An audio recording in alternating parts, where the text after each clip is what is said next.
Wow. I'm sure this map is... Oh, I'm reading it from the opposite side. You say, Gia. I'm starting up the software. Welcome back, everyone. We're here in a haunted house. And I'm feeling very Esra right now. Why are you feeling Esra? Yeah. Why do you have to feel this way? Let me sleep. I would prefer you not. But I found the perfect room for it. Uh, It's the ice room. Close the door. Oh. Okay.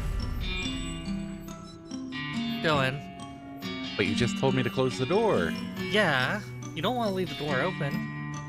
Why didn't you tell me to go in before closing the door then? The door needed to be closed. Don't be foolish. So... Hey, could you come here for a moment? I could, however... Do you want me to? Yes. Do I want me to? You probably don't want you to. Then why should I be going over if I don't want to? Hey, love. Just arguing with love here. Hey, could you come here for a moment? Excuse me? The line. Would you kindly come over here for a moment? Very well. Of course. I have one back. No, I don't. Oh, no you don't. Sticky. I don't know, but now I can't read.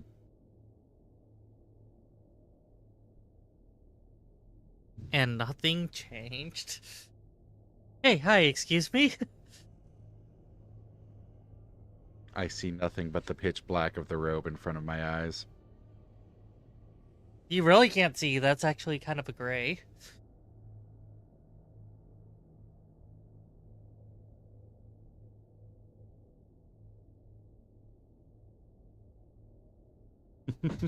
I turned on the light. Does that help? It really didn't. Well, that's a shame. Have you tried turning it off and on again? No, but you seem to be trapped in a block of ice. That's just what I wanted to talk to you about, actually. Can you get me out of here somehow? Wait, that's your line. Yes, I was wondering why you would want to be let out. Because it was the next text box and I started to read it automatically. Well, there you go. This is what happens when you go reading text boxes willy-nilly. This is why we never do that. You just don't read text boxes in general. It involves a lot of reading, you know? And we know how bad you all are at reading. Terrible thing, bears the thought. Besides the whole frostbite thing, I'm supposed to be running the elevator, and there just aren't any proper stairs in this crazy place, so that's kind of important. Maybe this way. I can't think of anything. Well, no hurry or anything. I think I could still feel a couple of my toes. I don't actually need those to work the elevator, I guess. So, you know, take your time. Okay, I'll come back later.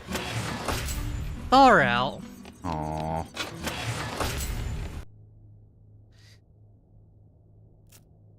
I could get you out with this blowtorch. Well, what? Blowtorch? Jeez, be careful with that. You turn the knob and spark the flame, which turns out to be about as big as that of a cigarette lighter. Okay, fine then. Over the next 45 minutes, you use up the entire tank of butane, but manage to melt the ice enough that the lady can break free of the ice. Thanks. I've got to get back to my elevator, but come see me and I'll let you ride for free. There's a charge to ride the elevator? No, like I said. Freedom. Chili gun. Well, we found chili spices. Didn't find a chili gun, though. Oh. You again think you can kind of like... What the hell is this accent? Prove it eventually to him. Somehow. Somehow.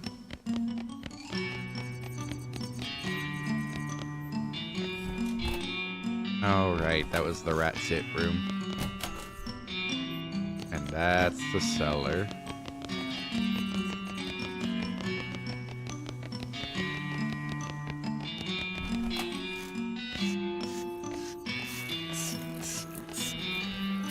You need chilies for this guy. Ghost is pretending to cram his face with invisible food. It's weird what people will do for the sake of politeness. Peculiar indeed, isn't it? Huh? Sorry, I'm still working on it.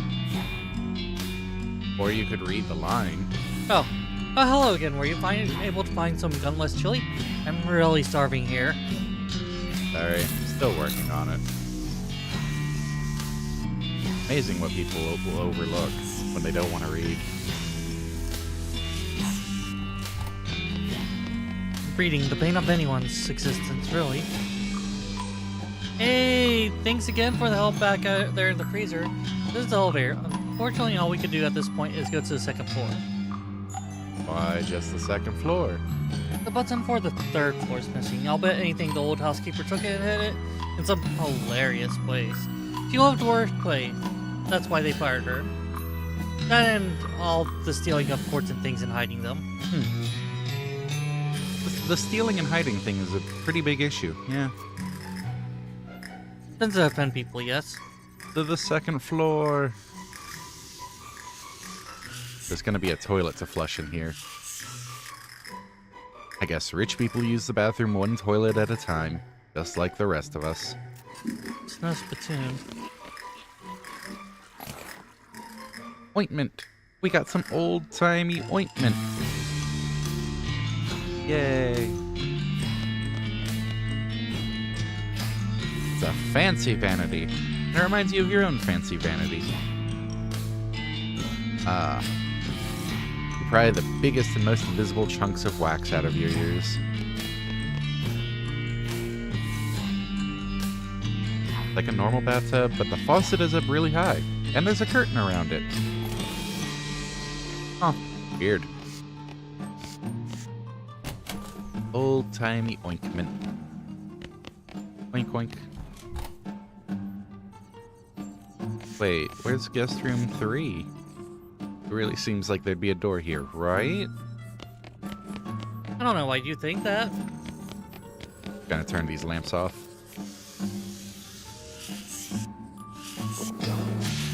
Oh, let's see what she has to say. Hello, dear. Welcome to my little B&B. Would you care for a room? No thanks, I won't be staying that long. Hopefully. Wait a minute. Yes. What's B&B stand for? Food and breakfast. Okay, yeah, that's what I was expecting. Why do you say your B&B? This isn't your house. Oh, I know, dear. Nobody was using these guest rooms, and there were ghosts hovering around with nowhere to be. And I got to feeling homesick for the little B&B I used to run when I was alive. So I thought Miss Gunn probably wouldn't mind. Huh, I see. Fair enough. What happened to your eye? That was such a foolish accident. I had a guest I was suspicious of, a nervous, twitchy little man. I thought he might be mixed up in something bad, and one evening I was passing by his room. I gave in to temptation and peeped in on him through the keyhole. Did you see anything? Well, only for a moment. He was cleaning a small pistol, and I suppose I must have made a noise because he suddenly jumped and the gun went off. And it hit you? That's right, straight through the eye hole. That's how I died in fast. The what hole? Keyhole. Ah. Geez, I'm sorry. Thank you, dear, but it's alright. Misreading happens to everyone. Is that what's keeping you here? Misreading? No, I think I paid quite sufficiently for that transgression. What then? Well, I don't want to go out to heaven missing an eye. It wouldn't be as nice about death perception. So you need a new eye? Yeah, think you could help me? Yeah, I'll keep an eye. I'll see what bye. Nice. This door is barred, and therefore so are you from entering. The ghostly clerk hovers quickly over to you. Oh, no, dear. I'm sorry, but I can't let you do that. Why not? What's in there? A customer, he hasn't paid his bill, so I was forced to lock him in until he does. I know that seems mean, but one has to take a firm hand with these things. How much does he owe you? 800 meat. How is he supposed to get the meat to pay you if you won't let him out? That's a fair question, dear, but that's on him, I'm afraid. Oh well. You wait for the clerk to look the other way and quietly pick the lock. And then we sneak in. The mirror on this vanity doesn't work. Oh, wait, am I the ghost? I don't know, are you the ghost? You did come in on a ghost carriage. So what ensue? There's a nice landscape painting on the wall. The painting of the countryside is nice, but there's nothing very interesting about it. It looks like the sort of thing you'd find hanging over the bed in a mid-priced hotel room. Or a bed and breakfast, come to think of it. I guess it's a little weird that it's hanging over a stepladder instead of the bed. Maybe the last occupant was a really short art aficionado. Happy little trees. Oh hey, according to the signature, this is an original Darius Klieg. You've never heard of him. You know, now that you're looking closely at it, it seems like the painting is sticking out from the wall more than you would expect. Well, what do you know? There's another painting underneath it. A painting of a safe. This house must be really old, if it's got jokes of this vintage. It's a fairly realistic painting of a wall safe. It's captioned something in French. That word almost looks like coffee. Let's take it off the wall. That's something like Ceci n'est pas un coffre-fort. Let me pull up. Ceci n'est pas un coffre-fort.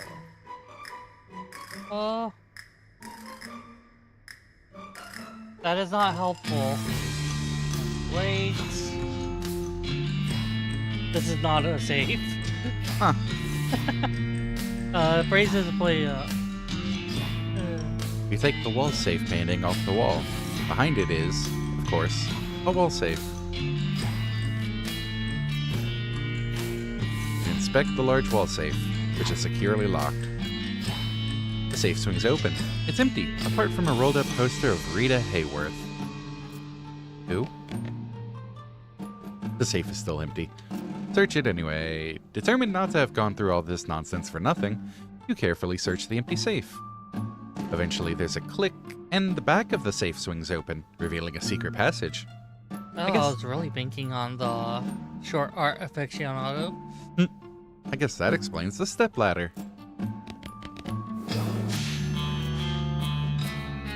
Oh, wait, how is this guest bedroom 3? Wait a sec. How's their bedroom? Bedroom 3 should be here. If we go here and go straight back, how does that put us in 3?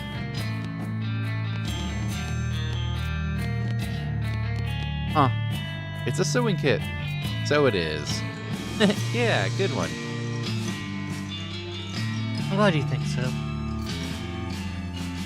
The homophonous nature of so and so certainly is ripe for puns. Yes. Is that so?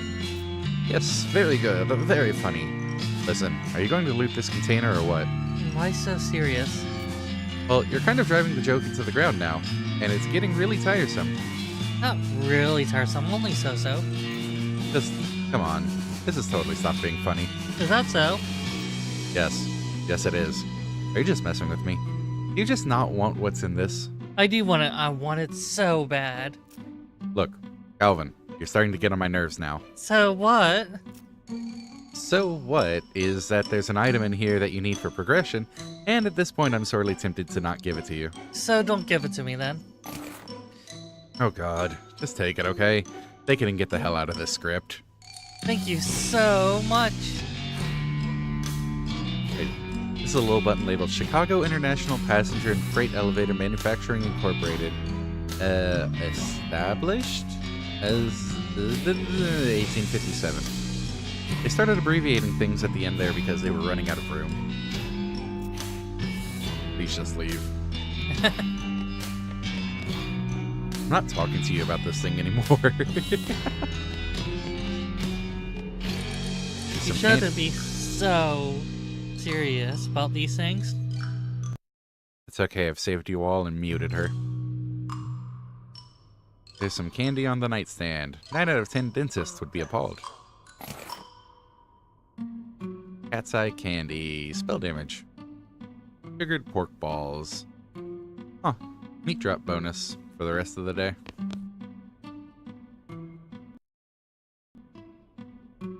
Okay, she's been unmuted. This armoire is bigger on the inside than it is on the outside. Go through it. And now So, make this guest is bedroom interesting. 4. Huh. It's a box of science stuff. Yay! Now I need to go find Florence. Hello there. Are you here to laugh at me? Yeah, no, not at all. I wouldn't do that. No, of course you wouldn't. Nobody ever laughs. I've never made a single person laugh in my entire career. That's a left turn I wasn't expecting. What was your career? I used to design gags and novelties. I was terrible at my job. I couldn't come up with a single novel idea. This conversation seems oddly familiar. See, even my very presence is unoriginal. You're just being too hard on yourself. I bet you invented all kinds of good stuff. My best invention was fake vomit. It looks just like fake vomit, but surprise, it's real. That was the one that got me fired. How did you die? If you don't mind me asking.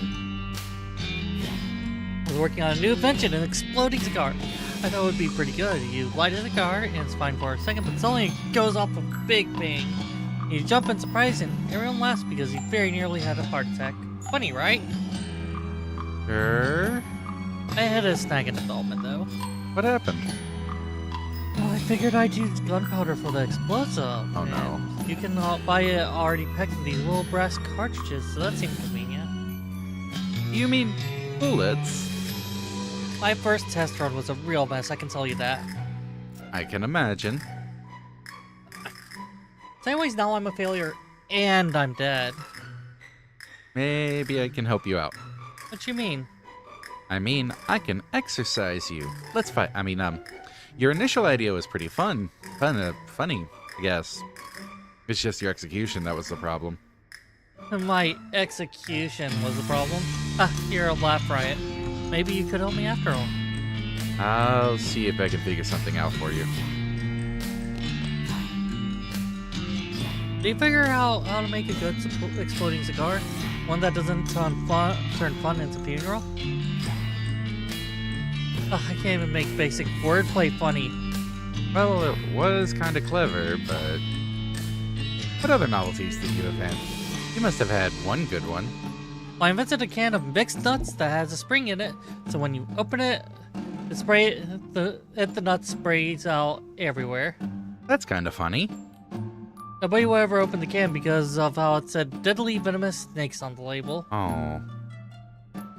Anything else? You know those flowers you wear on your lapel and it sprays water in someone's face when they smell it? You invented that? That's a classic. No, I tried to combine it with chewing gum made out of hot peppers. You invented a boutonniere? That maces people. Uh-huh. Anything else? People seem to like those little sea monkey things, so I thought maybe I'd do that except funnier. And I thought itching powder is actually pretty funny. You made itching powder out of brine shrimp. No, they're aquatic. It wouldn't work. So I used spider eggs. Oh my god. I tried to make an ultra-realistic stink bomb using pure methane gas. It turns out pure methane is actually odorless. That isn't why farts smell bad. Also, it's extremely flammable. You know those fortune-telling fish? The little cellophane things that curl up in your hand to predict the future? Sure. I don't know how it happened, but mine were 100% accurate, and it was always terrible news. Eh. I tried to improve on the classic rubber chicken. Let me guess. Not rubber? Good guess. Once I made some glasses that let you see through people's clothes, Wow. right down to their skeletons. Huh. Okay, well, that's still pretty cool. Except for the part where they get you cancer, yeah? I've told you all the ones I can remember. I can tell them to get them if you want. But I won't get a voiceover for it, and it's terrible.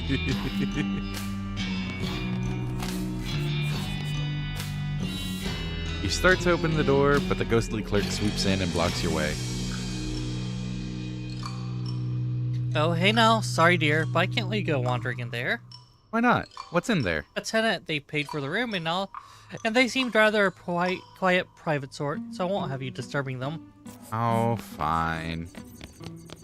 Okay. Take some sciencey stuff. Oh, how's tricks, Flo?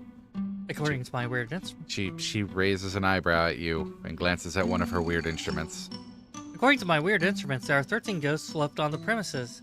Almost as if you haven't taken care of any of them. More precisely, 4 on the first floor, 4 on the second, and 5 on the third.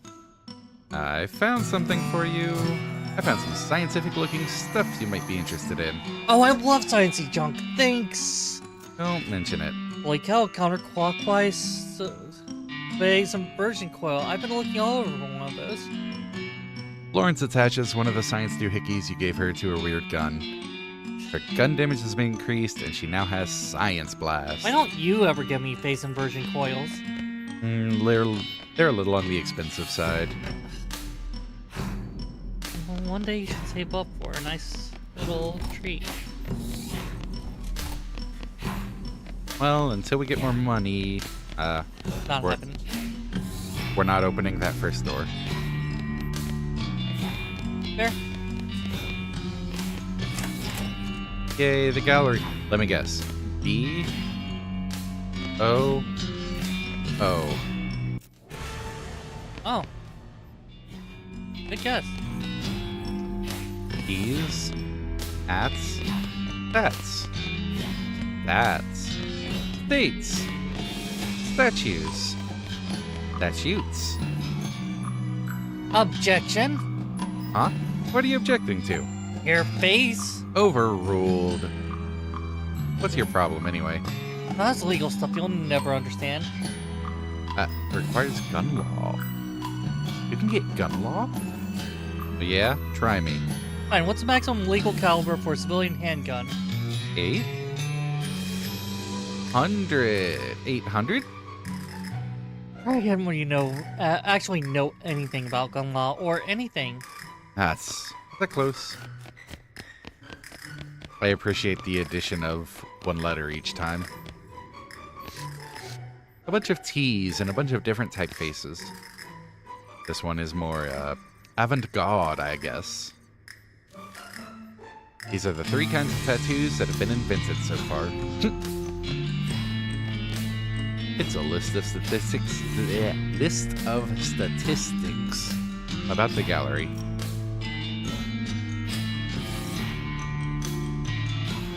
8 T's, 9 ats, 3 tats, 7 stats, 45 states, 3 statues, and 69,105 statutes. Huh. 1, 2, 3, 4, Awake, 5, 6, asleep, 7, 8, knocked out, 9, dead, 3, 2, 3, 4, poisoned. 5, 6, 7. Huh. It's a list of all 45 states, including Maine, Vermont, and Washington. You wonder what will get annexed next. I hate some of these tongue twisters at times. You wonder what will get annexed next. Maybe it'll be the East Teshington territory. Wait a minute. The stats plaque said there were only 3 statues in here. Aw. You peer closely at the statues until you find the one that you're pretty sure is just a guy covered in flour. Hey, buddy. What are you doing? Look, I'm 95% certain you're a real person, not a statue. What are you up to? The statue, go away. Okay, now I'm 99% sure. Go away. What's your name? Oh, go away. Hi, Paul. I'm Calvin. What are you doing? Pretending to be a statue so a ghost won't get me. Go away, you'll blow my cover. Okay, I'll see what I can do. Do we want to try to learn gun law? Yeah. Or do we just want to deal with the lawyer? Learn law. Ugh. Challenge Law. them in the courtroom. You don't know what these games mean, but you know they mean it 12 times.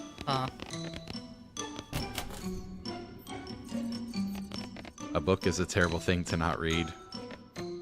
Ooh, a switch. Gasp. Huh. This word does seem to reoccur, doesn't it? It's a big dictionary on a pedestal. Could come in handy if someone tells you to look something up in your funkin' wagmals.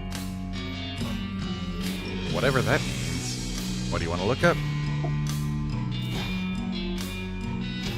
You look up gun law in the dictionary. An alcoholic machine used to polish walnuts. Oh, that's quite interesting. That can't be right. You sure?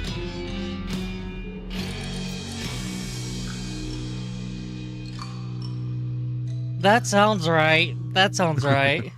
Well, that's... Huh. A cybathos is a type of heavy machine used in farming. Considering all the unicorn overlord levels. To criticize both a salad and a screwdriver. Chili. No, I think that's accurate. A savory soup made from beans, spices, and a gun. Huh.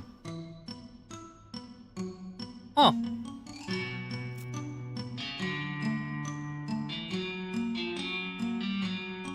There's a character limit. That's Aw. a shame. A type of quilted rope used in cooking.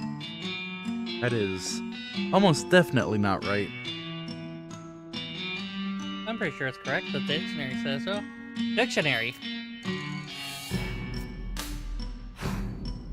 You look up gun.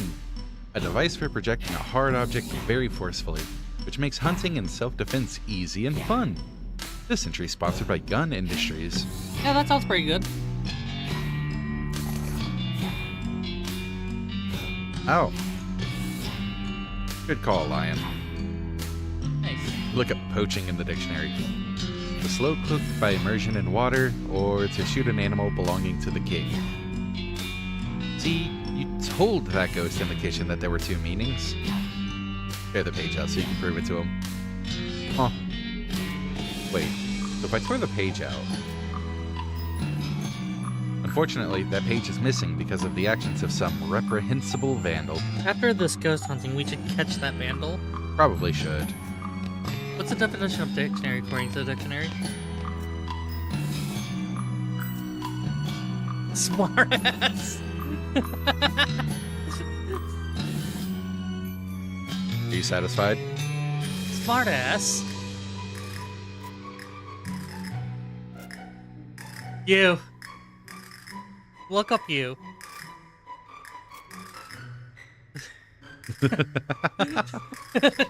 Recursion. Fair, actually.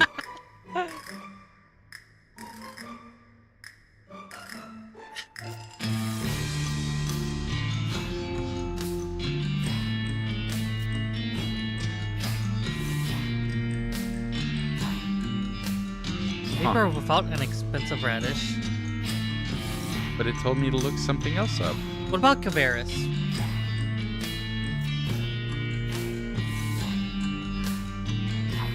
That doesn't sound right at all. Boobs. Yep, I was about to do lions. A mechanical vehicle used to construct trees. Breasts? A duck with a nomadic plank.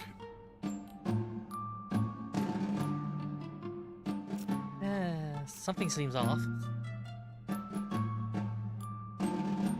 Type of artificial horse used in museums.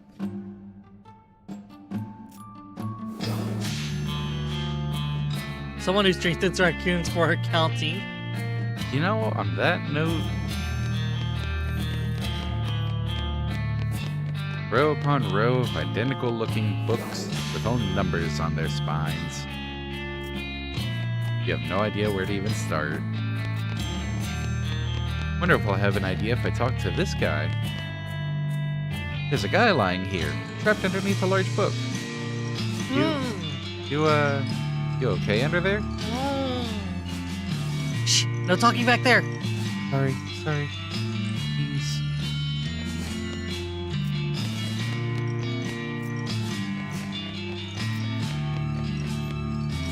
This ghostly librarian is glaring at you, as if daring you to make a noise. Excuse me, but... Shh! Oh, sorry, I was just... Hey, jeez, is this good? Suppose that'll do. Now, what was your question? Can you help me with some library stuff? Or can you? Shh! Can you help me with some library stuff? Could you perhaps be more specific? I'm looking for some of that delicious paste. They says for the book or bears, not for eating.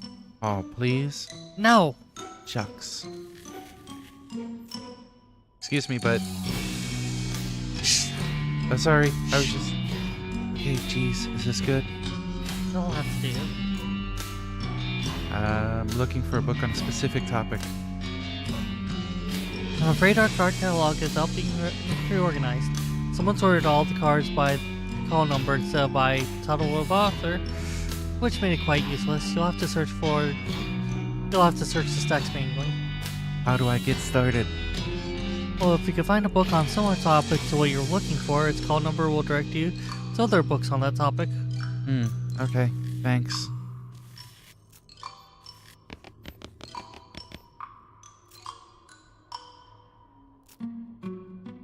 The flavor, a harpsichord beside a pulley.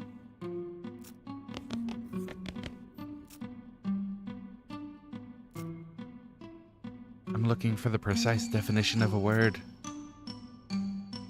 There's a dictionary over there. Regrettably, it's a few years off date, so it doesn't have technocracy or secular humanism or brunch yet, but should be sufficient for your purposes. So now we're looking those words up. Yep. Okay.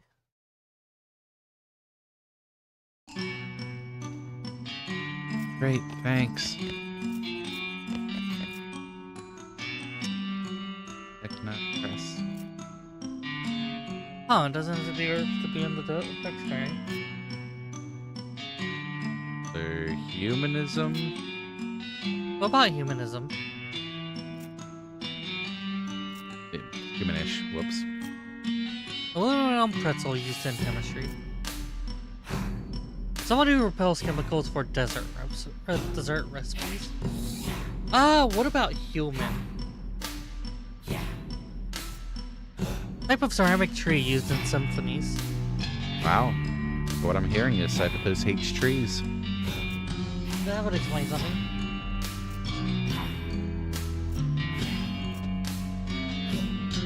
A screwdriver used to season machinery. She did, and we already saw that. Doesn't come up with anything. Yeah, we already got that phrase doesn't exist. Thanks for the hydrate. Thank you.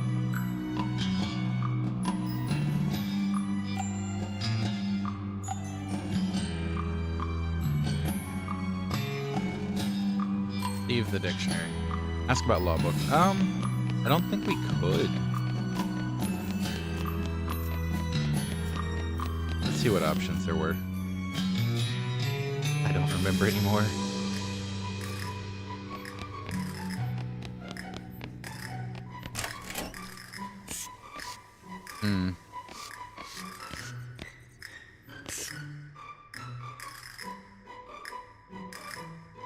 Well, 1, you're muted, and 2, you give the elevator operator the button you found, and she sticks it into the empty buttonhole on the elevator's control panel.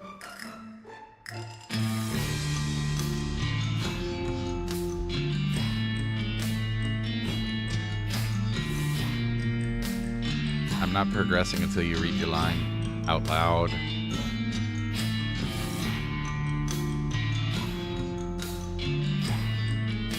I think she's trying to do something, but thanks to the robe that got thrown over my head, I can't see her.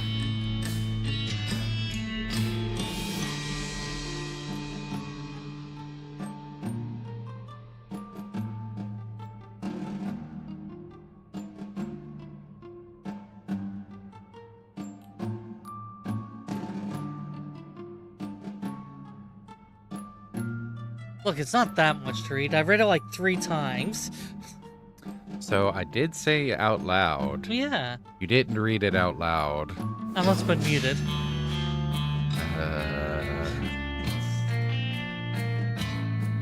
I guess Keyleth for some help.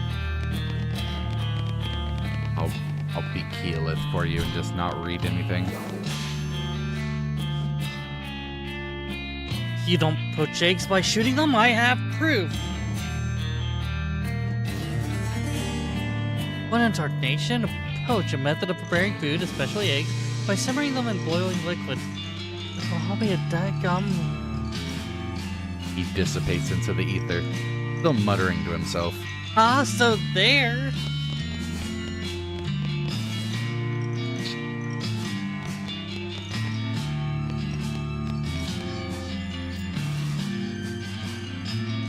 You need a bowl of chili to give to that ghost in the dining room, and the stove seems relevant to that need. According to the dictionary, you need some spices, some beans, and a gun. Oh, wait. Except you're trying to make chili without a gun in it, so you have to remember to skip the gun part. Okay, keep it together, Calvin. Spices. Yeah, you've got that under control. You grab a chili pot and put it on a burner. You shake a heaping helping of chili spices into the pot. The next step is beans. Unfortunately, you find yourself embarrassingly beanless, devoid of legumes. Sans haricots, as the French say. They're gonna find some beans then. This is the most lard you've ever seen in one vessel.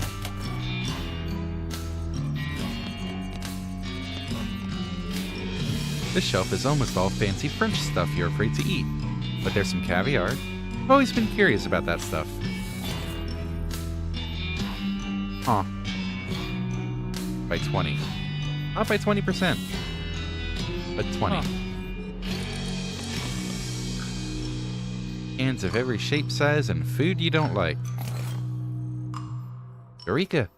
These cans of string beans are exactly 1.2337 inches in diameter. You must have packed the beans lengthwise. What did we need that for? Something sciencey. In the basement, I think. Oh, weird. What you thought was a framed photograph is actually a window. Why does the larder have a window? And why is this ghost standing motionless in front of it as if he were a framed photograph? Excuse Thank me? you for the art, Lion. Excuse me? I Hello? The ghost ignores you. would give I would return that, but don't exactly have hand tracking on this, love. You grab the ghost somehow and shake him until he rattles. Please need this activity at once. You grabbed him by the shoulders. You did said so. It's because it's a ghost, but I'm not. That's somehow. Yeah, but you have 30 more muscles. You have plenty of strength to do it to a ghost. Sorry, I got a little carried away. Now that I have your attention, how about telling me who you are? Ah, you don't recognize me? I'm Jean Francois, the artist. Nope. Soot! I knew simply mimicking the photograph would not be sufficient. About it, will anyone know I'm the most famous Frenchman to ever visit Gun Manor? Have a lot of Frenchmen visited? Besides having the distinction of being the most famous Frenchman to visit Gun Manor, I am also the first Frenchman to visit Gun Manor.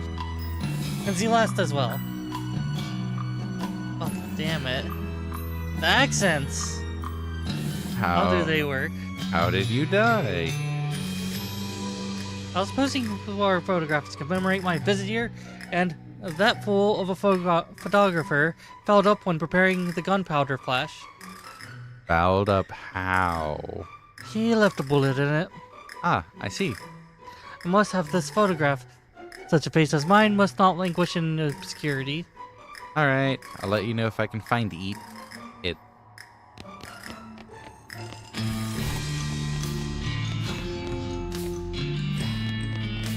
Right here. It's right here. It's not actually right there. That's a window. And the ghost. Yeah. The shelf is full of pots and pans, none of which are interesting to you. Wait, there's a larder and a pantry? That makes a lot of sense. Pants, pants, pants. Rack of pants. Pants, pants, and more pants. Pants on a rack. One rack. Many pants. Pants and pants and... Hey, there's a pair your size. Item fighting bonus and cold resistance. Neat. Pants, pants, and... Yeah, more pants. Lots of pants. Another rack. Another several pairs of pants. This ghost is running around like crazy. Or hovering around like crazy. Searching the racks of pants. Or trousers, if you prefer. But we say pants here in the Western Territories. He seems too preoccupied to take any notice of you. Stop! Hey, buddy. Hey. Hey. What? Jeez, buddy, you nearly scared the death out of me. Sorry, I was just wondering what you're doing. Well, I thought it'd be obvious I'm looking for a pair of pants. We don't have any legs. I know. So, what do you want pants for? Nostalgia? I see. What kind of pants are you looking for? The kind without legs. Legless pants? Yeah, well, I can't wear regular pants, you know? Legs would just flop around and it'd be dumb. I guess you have a point. How'd you lose your legs, anyways? It's really embarrassing. I don't mind. Well, see, I didn't have a proper holster for my gun, so I was just carrying it tucked in my belt. Oh, trigger snagged when you went to draw it, huh? Right, it gets worse, though. I was wearing one of those gun belts with slots all around where you stick your bullets in, you know? Oh, man. Yeah, the chain reaction blew the entire lower half off of me. Wow. So that's how you died? Yes, that's how I died. Okay, I'll keep an eye out for some legless pants for you. Thanks, I'd really appreciate it. Huh. Legless pants. You sure it's not going to be in the rack? You know what? You're right. These racks that the ghost has been searching the entire time? Yeah, you could have overlooked it. It was a worthwhile try. Maybe it's here in the larder.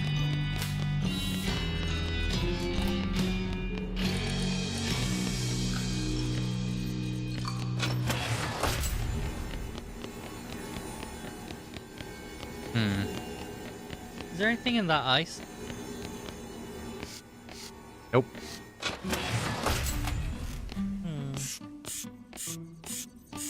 But now we need to head down to the cellar.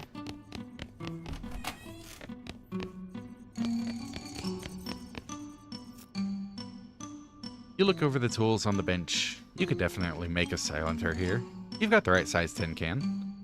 You'll also need some stuffing to pad out the inside of the can. That's going to be tricky to find. Okay, well. We've done enough damage here.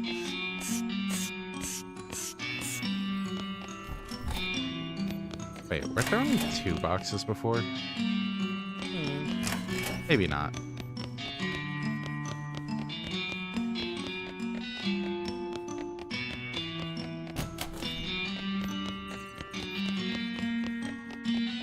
So where would be next to explore?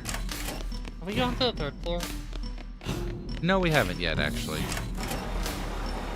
Probably need to do that to complete everything. So it'll probably be where everything comes together. Let's scooch.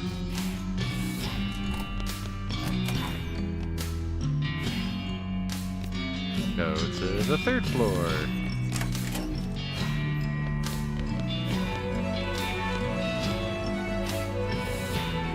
Woman doesn't seem to be interested in anything other than cranking that hurdy-gurdy. You deftly disconnect the crank from the hurdy-gurdy without alerting the woman's attention. But it turns out you needn't have bothered. She continues to turn the crank, blank-eyed, even with nothing attached. Oh. Oh, why did the back... Oh. You grab the end of the crank and pull her, very slowly, to the gift shop, where you find a Victrola to plug her into.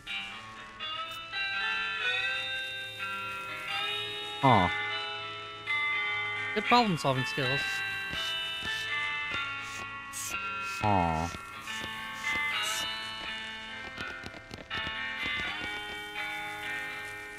Must be nice to have a calling.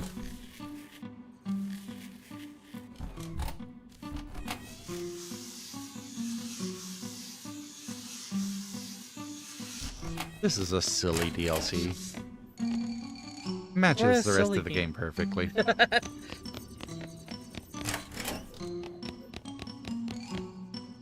This is a bassoon. You know what they say? It makes an ass out of it and what? Ooh, god damn it.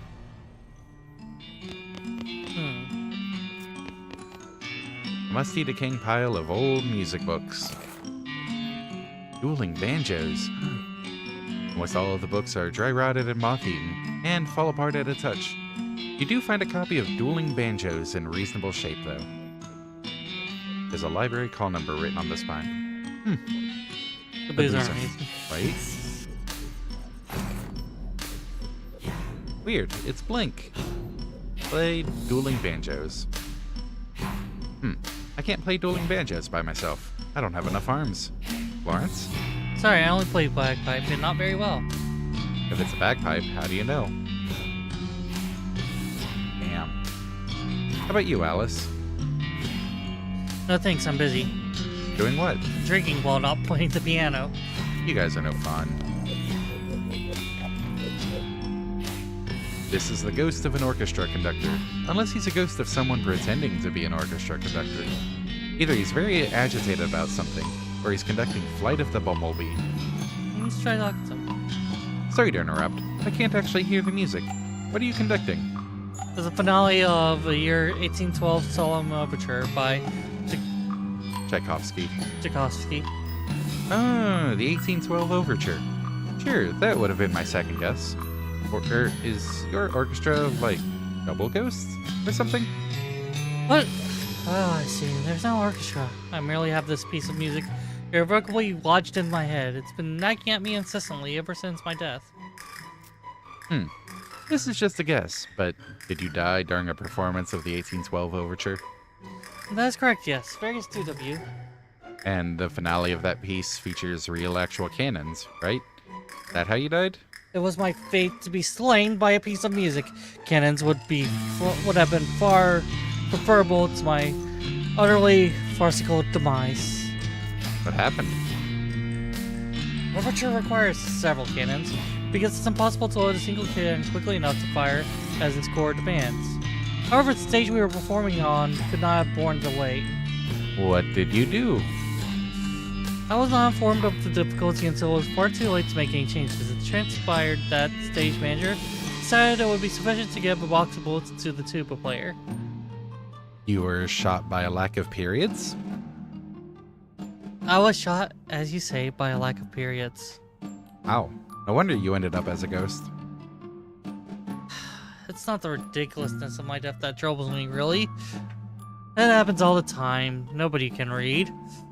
A colleague of mine was decapitated by an errant symbol during a performance of the violin concerto number 1 Such are the risks we take for our art. You know, this taking a step back, with all of the struggles y'all are having with reading, and you want to do a visual novel on stream? Yes, it would be hilarious, no?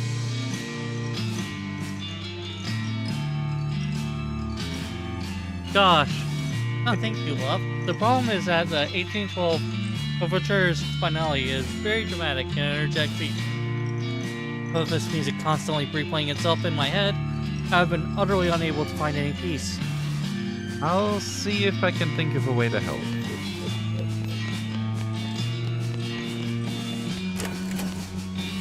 What if you tried to give him the blank one? I have a better idea in mind, Oh dear. which instead of exploring more here, I'll go ahead and work on it. Second floor. Library.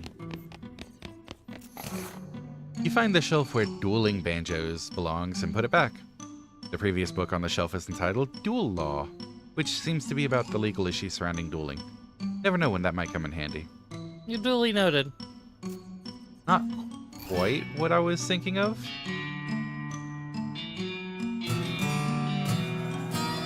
You learn about all the laws pertaining to dueling. Turns out that when two guys want to murder each other in a fair and reasonable manner, things get legally tricky. Huh. +5 pistol attack damage. Then you put the book back on the shelf. The one book that's not destroyed. I mean, it still leaves your inventory.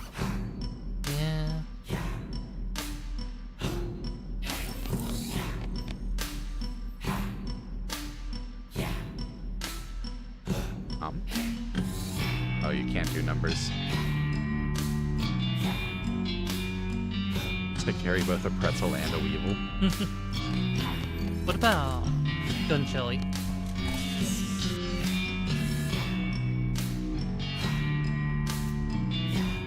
A type of electric pretzel used in taxidermy. Your school was wrong. Bull. Yeah, we still don't have the beans for the gun chili.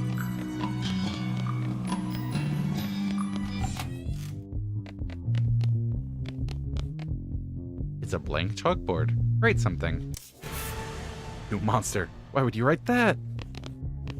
To be fair, I was thinking of writing that. It's a doll mine.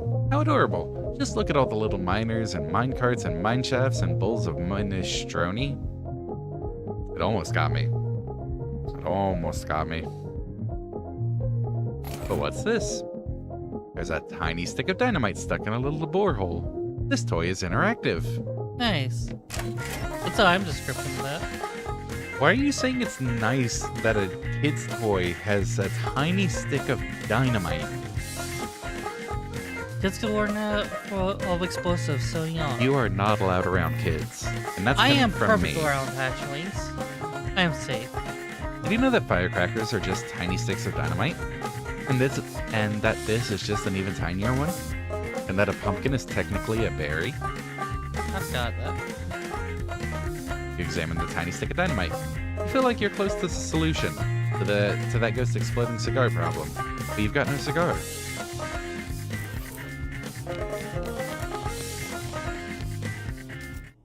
You yank the needle away from the cylinder and hide the handle away.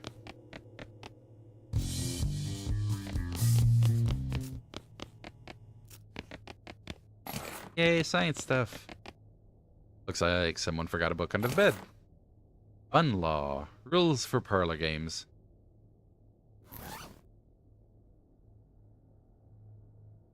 I could read it, or I could wait and try to get the gun law. There's a plaid skirt in here. That's sort of like legless pants. It's a Daniel Boone poster. One corner is loose. Ah, Oh no, we ruined the poster. this is a much nicer vanity than that of the average frontier teen. I gussied myself up a little. Someone has been slacking on their geometry homework? It needs 35. That's killing. Huh. You decide to just take the book with you and do the assignment later. Rufus would probably understand this, but you sure as hell don't.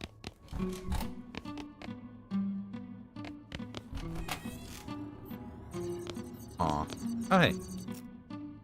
Take your science junk. Who loves sciencey junk? Thanks. What's this thing? Well, whatever it is, I'm sure it's safe. More gun damage and medicinal gas. You know, now that we've been leveling her up a bunch, we keep avoiding ghost combats because y'all are like, no, let's help them out. Yeah.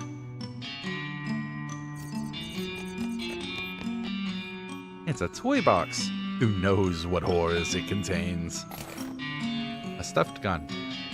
Huh. Less macabre than you were expecting.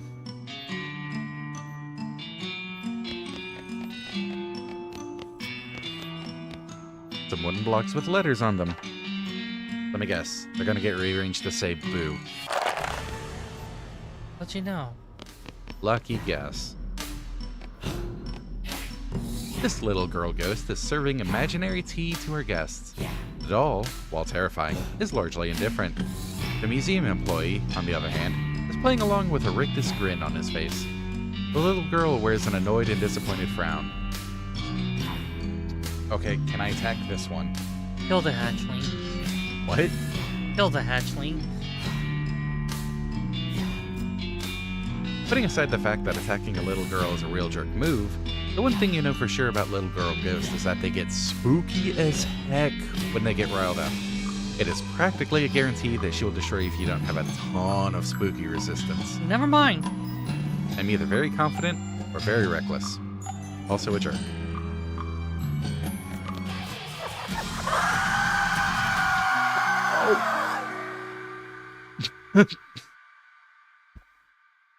I was not expecting a turn 0 death. I told you. I told you that it was going to be super duper spooky, but did you listen? Nope. It's okay, I wanted better stats. You still try to solve the puzzle? Oh. The little girl ghost is serving an imaginary tea to her guest. The little girl wears an annoyed and disappointed frown. Hello there, my name's Calvin. Can I join your tea party? If you want, I guess, but it's a terrible tea party. Aw, what's wrong? You aren't having any fun? All I have is dumb made-up tea. I want a proper tea party, like Mama told me to. Tell me more about that period you ignored. We went to a real dictionary that it was so pretty. There were words with definitions on them, and everyone was all dressed up in suits and pretty dresses. And there were white china cups for the letters. Real letters, not imaginary. Well, that sounds very nice. It was. I was so nice, and everyone was so polite and charming and elegant. Until the fight started anyway. Uh-oh. There was a fight? Well, two of the gentlemen there got into an argument. I don't know what it was about, but I guess one said something the other one didn't like. He was so insulted that he threw his tea in the first man's face. And they took out their guns and started shooting at each other right there in the tea room. Oh. They were still really elegant though. They had little silver and ivory pistols and they kept their pinkies out the whole time. Anyways, I don't remember the rest very well, except one of them missed the other and shot me by mistake. I'm so sorry. This is why you do proper gun handling. Oh. I'm so sorry? Thanks, but it's alright. Heaven's supposed to be really nice, so I guess I don't mind so much. But I didn't get to finish my tea party, so I want another one before I go. Except I don't have any tea, and make-believe tea isn't any fun anymore. I've got a goblet full of blood. How about that? Why? No, thank you. Are you sure? I have it on good authority that this is the real deal when it comes to tea parties. No, I think I would prefer some actual tea instead of a goblet full of child blood, please. Oh, okay. You say so. We never said child blood. This guy has a smile frozen on his face, and his eyes dart around in panic as he pretends to sip tea. One eye twitches as he tries to whisper to you out of the corner of his mouth. Mm. Huh. I guess we'll let him sit there for a few minutes. Mm. See you all in a few. Mm. Boop. Mm.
Ah, Oh.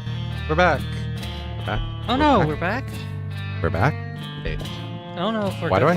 I sound so faint? What?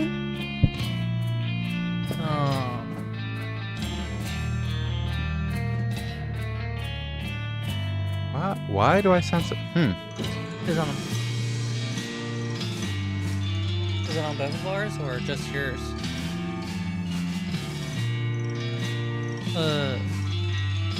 You might have turned down the sound on the headset in general. Yeah, that's what I was checking. Okay, there we go. I don't know when I would have done that. Didn't think I touched it, but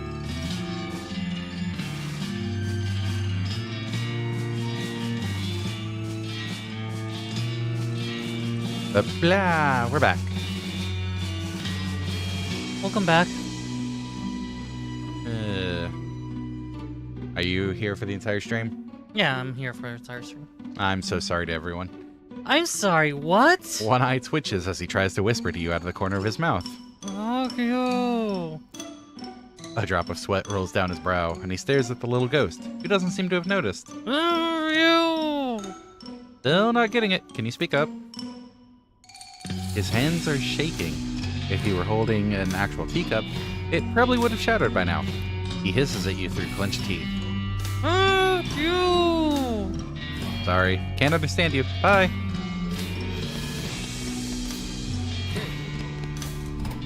Oh, you should have spoken up. No, I mean he's being rude. Ah, yeah. There are emojis for like 20 bajillion. A clown. Kill it. Looks like this is where the creepy music is coming from. Transcribe it. Aw. Yeah, sure. Spooky lullaby sheet music. This won't go. This teddy bear has been comprehensively and enthusiastically disemboweled. Oh, hey. This stuffing would be perfect for making a silenter. Sorry, Teddy. This is for the greater good. Is it really? You're just gonna kill random people with it? The composition of this painting is bad in every way. It's full of baby supplies you don't understand, like changing diapers and, swaddling wipes.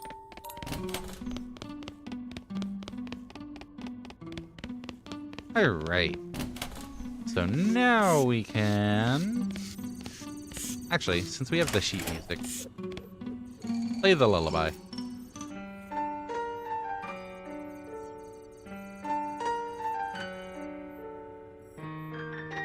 He's slowing down.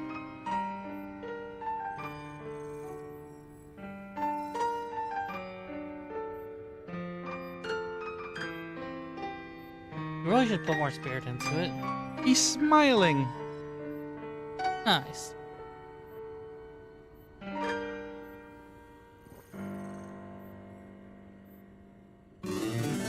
Well now, that was nice. Oh, his stick is gone. I wanted his stick. Okay. First floor. Cellar. Cellar. Fire. Science room. Silenter. Got the right size tin can, you got some stuffing of the appropriate density. Make a silenter. You drill a hole in each end of the can and carefully remove the beans. Then you soak the stuffing in a vat of acoustic dampening chemicals and carefully jam it into the can. Voila! A silenter. Stuffing designed to make it much easier for you to shoot people at Thanksgiving dinner without getting caught. Nice.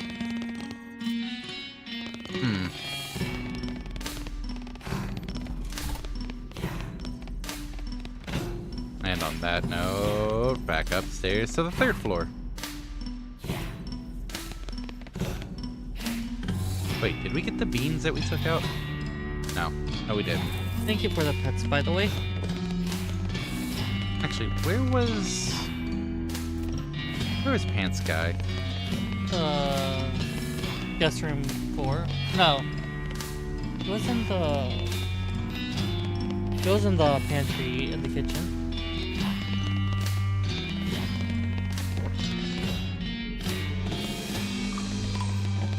Each.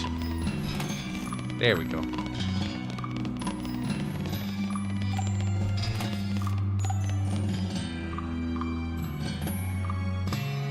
I can't find any Legos pants. Have you come across any? How about this skirt? Look, I understand the genderization of clothing maybe shouldn't be a thing, but I'm kind of old-fashioned. Did I say skirt? I meant kilt. What's a kilt? It's a special kind of foreign legless pants. For men. Here, try it. Hey, that's really nice. Thanks a lot. The ghost tries on the kilt. Then the words that she said. With his pants problem solved, he dissipates into the ether. Nice. How much experience do we have built up? 1612. Aw.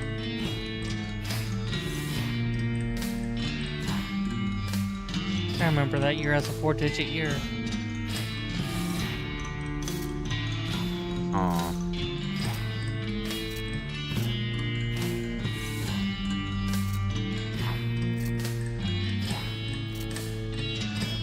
That first aid turns out to be much more useful than you give credit for.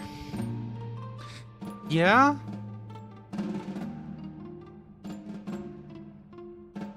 Gonna go ahead and max that out.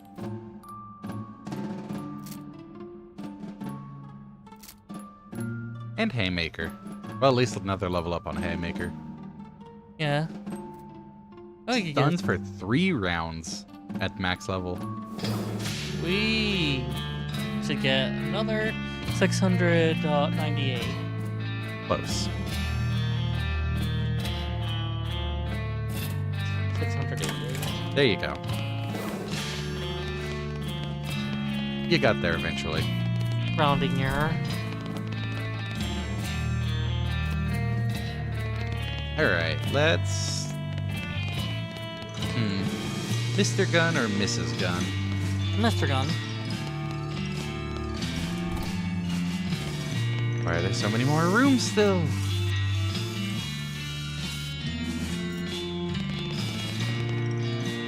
The guy doesn't notice you approaching until you're right next to him.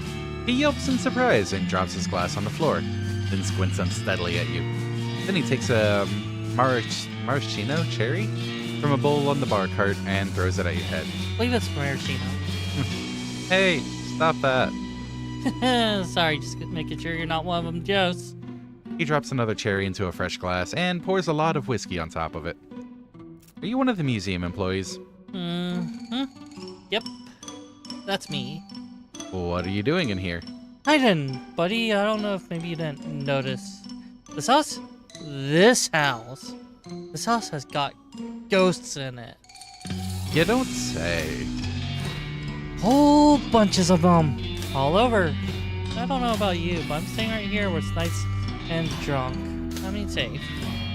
Wouldn't you rather get out of here? All the booze. That is booze. I'm really scared of when ghosts go boo. You know? Don't get me if I leave this room. There aren't any ghosts between this room and the exit. So you say. Said. That's what you said, but they're ghosts. They could be anywhere. I know different alters, different memories. Again, awful with emphasis. It's not, that's what you said. The emphasis on you there. Yeah. That's what you said. Yeah, more like that. No, that's what you said. Yeah, you're reading it correctly now. Good job. That's what you said. No, that was the incorrect way that you were doing the first time. That's what you said. That's what you said. Look, the what was feeling lonely. Hate you all. That's what you said. All of you. The hate. That's what you said. That's what you said. Look, I apologize to her during the break for the nitpickiness on the periods. It was like, this is definitely an irrational annoyance. No, that one's an irrational annoyance as well. Like, You see how I get when I start to read and there's like Yeah. a typo or something. Yeah, it throws you out for a loop. Yeah.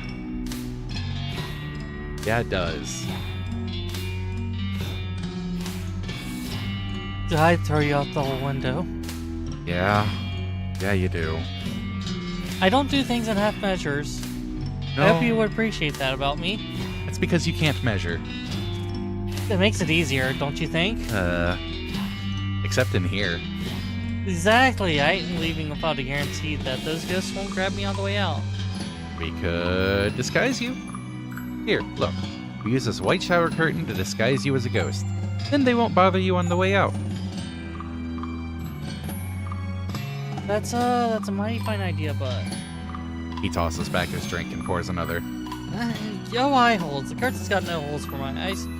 I won't be able to see. I'm starting to think you don't actually want to leave. No, what give you that idea? It's terrible. Okay, it's terrible in here. Shoot some holes in the curtain. You narrow your eyes at him and blast some holes in the curtain with your pistol. Okay, jeez, I get the picture. He grabs an armload of bottles from the cart, pulls the shower curtain over his head, and staggers out the door. Good, now the rest of these are mine! Nice. Manly's finest cotton candy schnapps. Nice. This is where the bowling balls would come out if this thing was working. There's a big red button on this thing. Oh, it probably needs a reset. This bowling stuff is extremely broken. Not supposed to be flying around even a little bit. Nothing happens. Bowling is good. Why do I feel like this is going to change to say boo somehow? Seems kind of odd to me. So 3 damage. Could increase our mysticality by 13. Shoot all enemies for 10 damage. Why would I shoot one enemy for 3? And I could shoot all enemies for 10. Or heal the party for 15. Ooh. Do we get to keep her after this DLC? Because a party heal sounds nice as well. Considering the lore so far,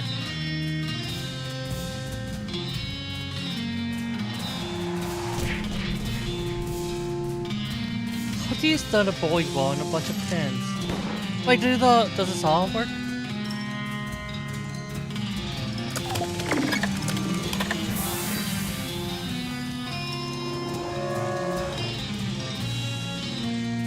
Why would the saw work?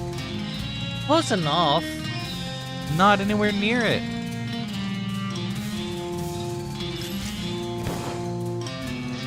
That's perfect amount for a 3 damage shot. Gonna miss. Okay.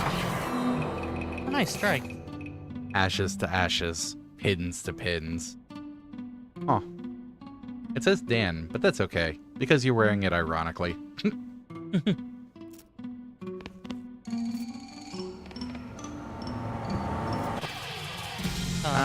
Huh. Well, that makes sense.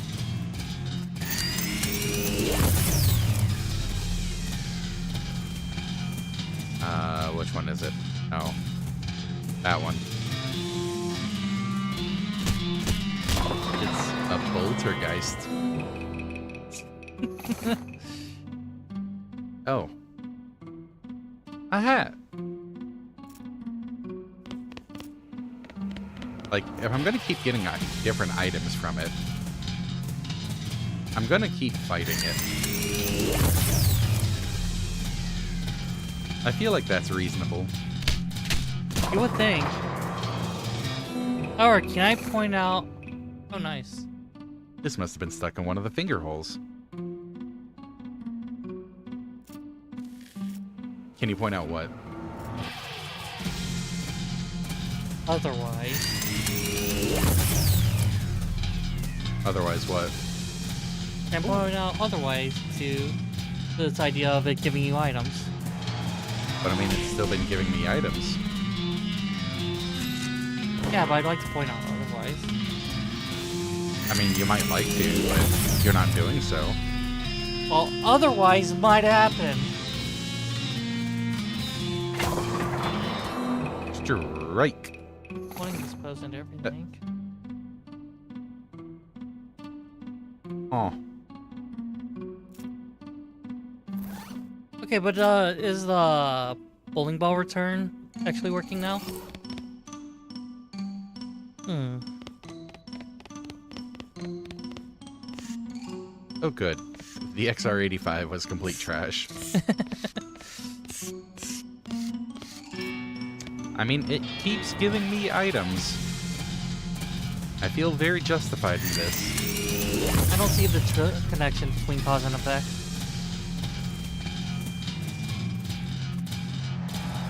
I think you're not on something. You're going crazy. I feel extra justified because you're hating it. Bowling ball chunk deals damage equal to your muscle. Oh, Huh. well, if I get a repeat and it's just bowling ball chunks left, then I will stop. Because that was a consumable item. Yeah. Based on your muscle.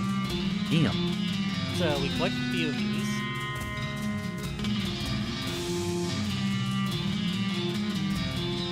I think they're getting stronger, actually. Because those sure do be some stats. Those are in fact stats.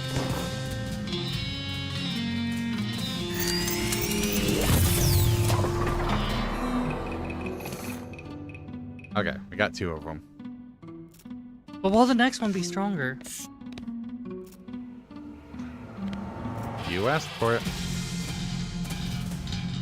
Slightly, yeah. How deep does this hole go? Not very deep. Bowling balls are only like finger deep, usually. Yeah, I know, right? No idea why.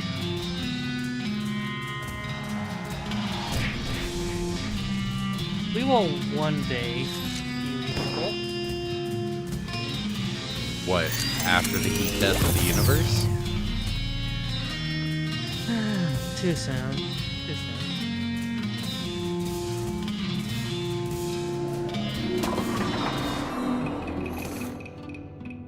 Alright, we've got 3 bowling ball chunks. That's good enough. It's a humidor full of cheap cigars. Grab another, and another. You got plenty of them at this point. That's a very angry duck. Wow, you hope you never meet a live duck this big. That's a fair concern, yeah. One of this moose's eyes is loose. I do wonder how she takes this. Takes what?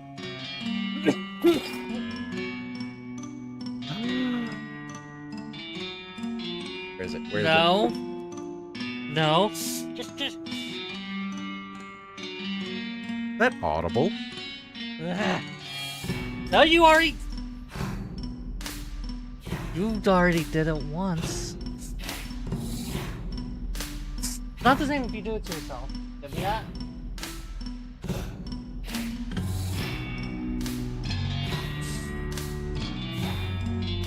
I think it was audible when I did that.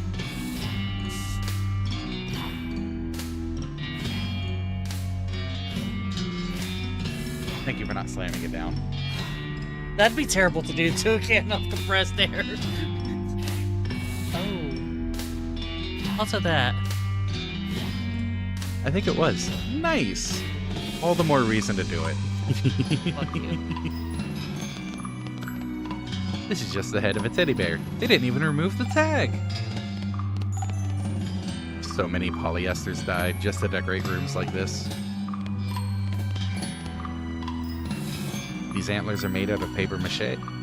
Apparently by somebody who has never seen antlers before.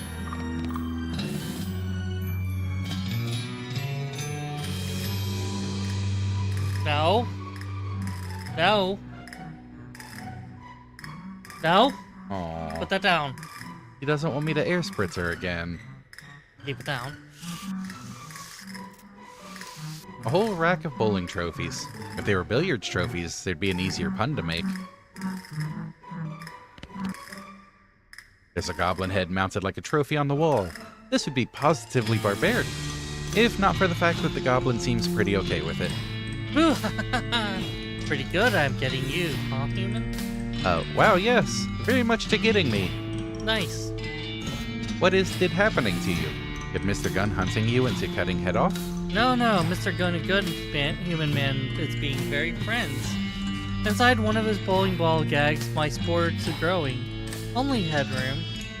Mr. Gunn to finding me and hanging me up here just for to chatting with. Great guy. I forgot that goblins grow from spores. You can tell this is fake, because it isn't floating around the room setting stuff on fire. This is just a photograph of a fish. Mr. Gunn was apparently really liberal with his definition of trophy. Trophy hunters. And I'm assuming this is Mr. Gunn. Oh, This ghost is dressed up as a traditional safari hunter, with the pith helmet and big white mustache, and those weird khaki trousers that make it look like your butt has wings. He's inspecting Mr. Gunn's trophy collection, but doesn't seem particularly impressed. I'm sorry, what? Khaki trousers making it look like the butt has wings? Yeah. Hi, I'm Calvin Littlefield. Oh, charmed, I'm sure. Lord Eston Compton at your service. That's probably Houston. Probably. Maybe. What happened to you, if you don't mind my asking? Not at all, not at all. Though it isn't a very exciting story, eh, what? I was hunting lions on the plains of Sporangitty, and one of the blighters got the better of me. Wow, you were eaten by a lion? That sounds pretty exciting to me. No, yes, well, not eaten as such. Sneaky bugger crept into camp and pushed a stack of ammunition crates over on me. Oh. Maybe I can help you? Help me do what? Well, help you with whatever's keeping you as a ghost. Though now that I say it, I guess there isn't much I can do to help you get revenge on that lion. Oh, no, it isn't revenge that's keeping me here. Good for that lion, I say. Turnabout is fair play and all that. Eh, what? Though I do wish he'd done it in a manner that made for a better story. Yeah, good on you, lion. Well played. Why are you a ghost then? Because my one true regret. Never faced the most dangerous game. I am definitely not going to help you hunt people. Damn chaos. No, the most dangerous board game. Nobody was ever willing to play against me. A bally shame, man. What? What's the game? He leads you over to a small table, on which is laid out a board of alternating red and black squares, with little wooden discs painted red and black as well. Checkers? The checkers jump and scatter as the ghost stabs two large hunting knives onto the center of the board. Knife. Into Checkers. the center. What are the rules? You know how to play checkers? Yes. You know how to stab someone in the hand with a knife? Yes? That's all you really need to know. Alright, I'll play. You yank one of the knives out of the board, and Lord Euston instructs you to hold it left-handed. The rules are, you may only attack your opponent's hands, and only when they are over the board. Displaced checkers are played from where they land, but attacking the board directly is a foul, which awards the opponent a stab-free turn. It appears to be primarily a game of concentration, quick movements, and feinting. Play aggressively. Oh yeah, I'm playing aggressively. You start out the game by attacking quickly and fiercely, to establish dominance and keep your opponent from developing his pieces. This strategy is somewhat effective, but Lord Euston doesn't scare easily, and he manages to feint a few pieces past your guard. You enter the mid-game with more or less evenly matched. I don't know why I went there. Play intelligently. In the mid-game, you focus more on the checkers than on your knife work, maneuvering into position for some big gains in the long term. You suffer a few minor nicks and cuts, but are well positioned for the endgame. Play craftily. Lord Euston spots a hole in your defense. He feints left, then quickly slides one of his pieces into the gap, and into your trap. This moves his hand into just the position you need to attack it with a hard downward stab. He easily yanks his hand out of the way, and your knife hits one of your pieces on its edge, flipping it across the board to land neatly in his back rank. King me. King me. I say it's fell to attack the board. Sure, but I wasn't, was I? I attacked your hand and you dodged, that's all. You sneaky blighter. Play continues, but with a king behind Lord Euston's lines, you clean up fairly quickly. Alright, lad. I concede. Marvelous play, eh what? Well done. He gives you a smart salute and fades away into nothingness. Whew. Is Goblin going to be bored now?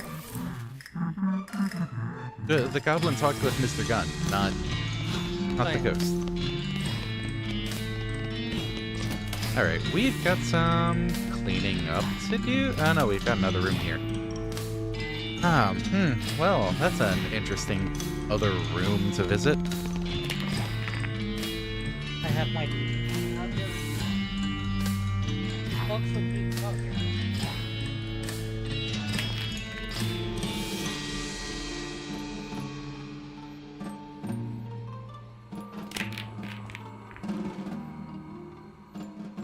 Just giving him a minute.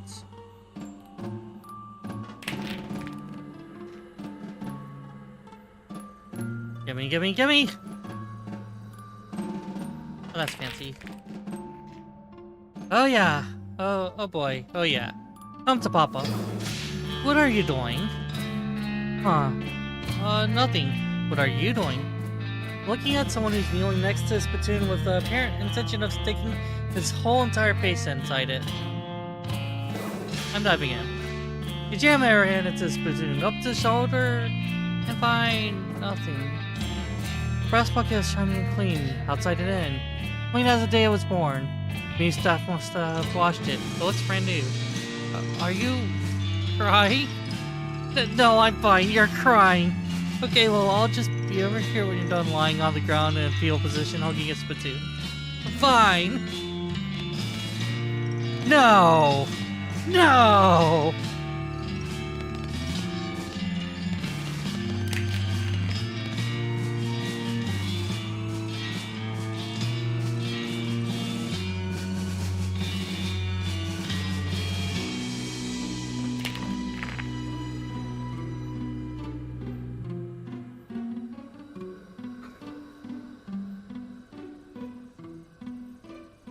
No. How could they?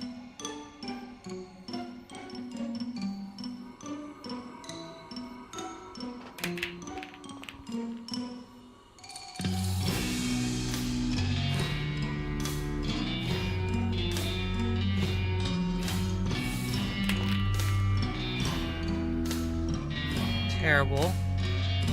It's just tragic. Hey, what's that?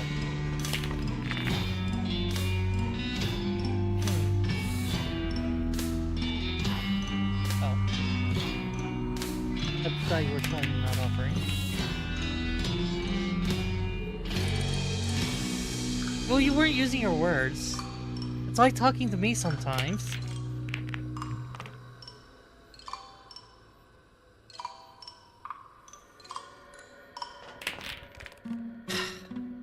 I agree.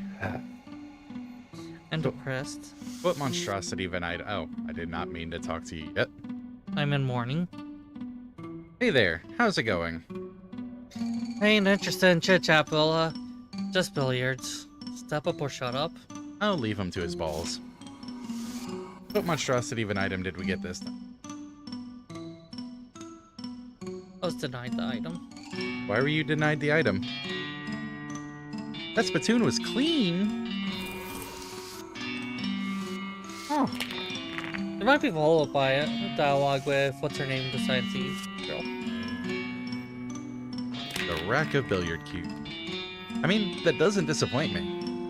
It's just, wow. I should have guessed it from the sparkle on it.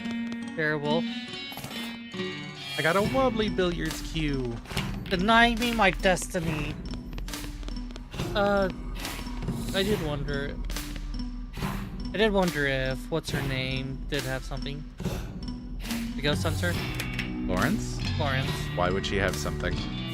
because she saw. She's a witness. We have to eliminate her. A witness to what? The spittoon hijinks. Oh, look, it's just about Ghost left. It's actually was. I was actually a little surprised. Okay, thanks. Talk to you later. I love billiards. This is both the biggest and dumbest poster you've ever seen. This is nowhere near the dumbest poster I've ever seen. That's actually a pretty decent poster. There's a trapdoor in the ceiling over here. Too bad you aren't like 11 feet tall. I'm an issue. Challenge him to a game. You pull out your cue. The ghost nods and racks the balls. He utterly trounces you. You just can't seem to make the balls go where you intended. That was as sad a showing as I've ever seen. Let me see that cue. Yeah, that's your problem. The thing's about as straight as a banker's handshake. Yeah, I like that. What? You're gonna need to laugh this back to true if you want a chance against me. Lathe? Yeah, what he said.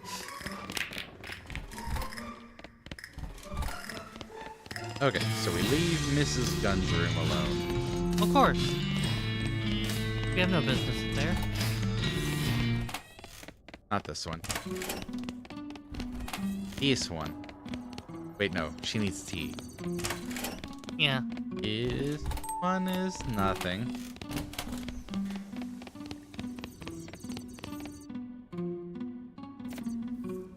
Trying to remember where all of the everything is. Library. I don't remember what this ghost needed. I don't think she actually... Found a book and thought you might want it back. Ah, thank you. Put it back on the shelf if you would. Number on the slide will lead you to its proper location. Okay. Oh, right, because we were going to get gun law. Yay! We'll definitely give this a shot.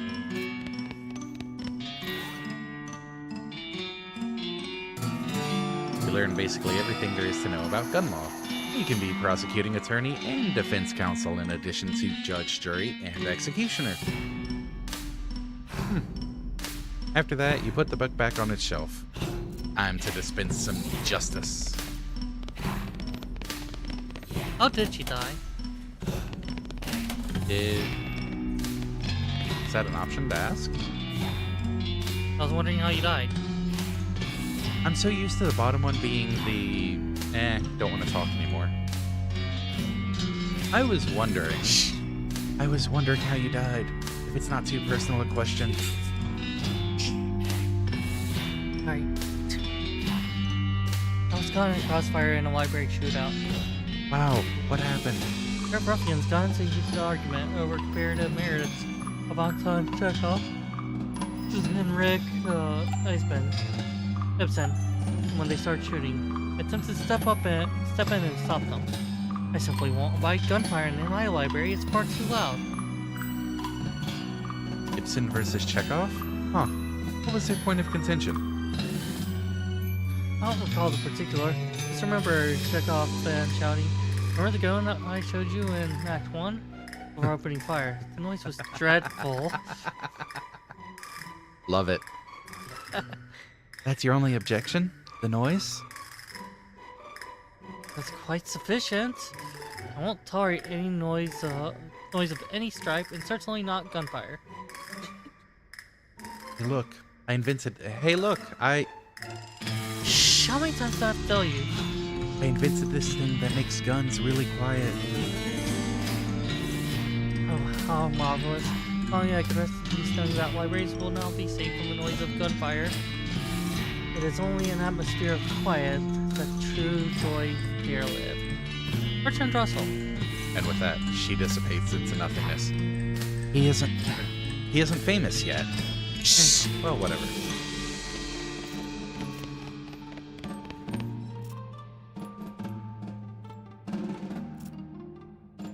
A pumpkin behind a steel harpsichord. Librarian.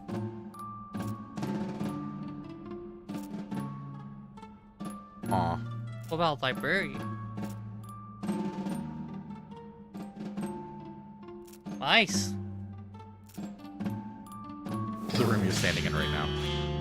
What the? How does it know? Well, it's chained to the podium. Mouse.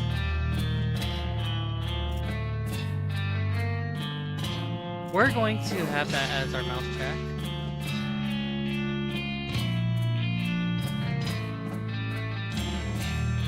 Yeah, it doesn't really work too well. Wait, flavoring mice? What about a rat then?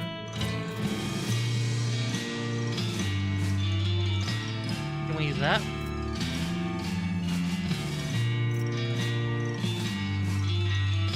Someone used the word eight messages. I think this dictionary is busted. Unforgiving squid. Oh, you already saw I was typing it. Someone who educates fire for museums. Aw.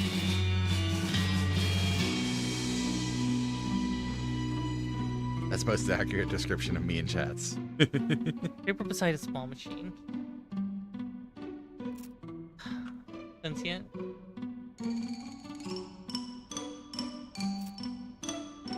Girl near a large jewel salad. Jules. Trying to remember exactly how he does her name.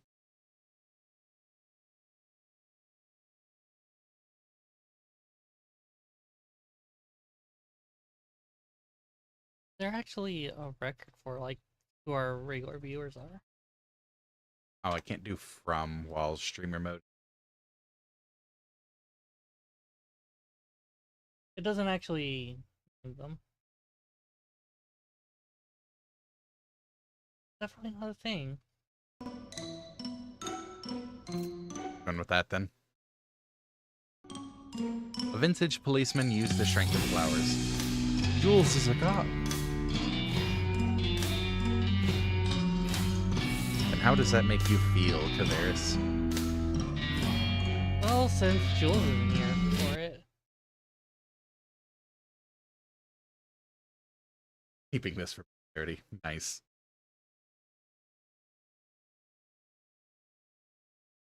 Let's see. Let's see.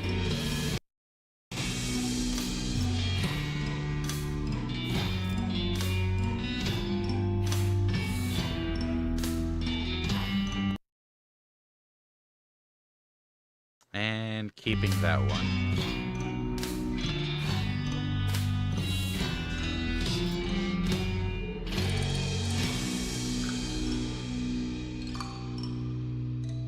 That's hard to fathom. Who else should I look up? Lady Velkius.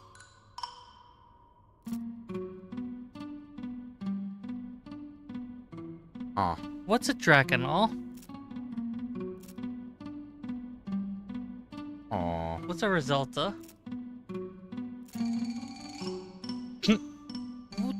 A Resulta is a snake. Beside a glass gadget, not just any snake. Oh, definitely just a snake. Okay, so let's go down the line. Aceto. Definitely snipping this one out of context. Fuck you. Ricochet. Ratcheting. Ricochet used to repair fire. It's a chaos. He shot both a motor and a spoon. Here we go. No. U-A-R-I-G-A-M. No, no wait. No U there. U-A-R-I-G-A-M. Yeah. Why do you not have a U there? Why would there be a U in Kirigam? I hate you all sometimes. You dumb potatoes. That's less. Hero.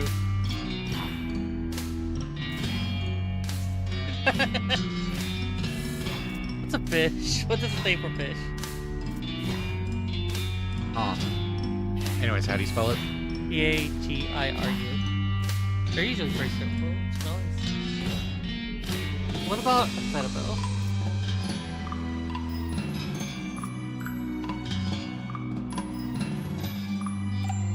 So, these are going to be shared inevitably later again.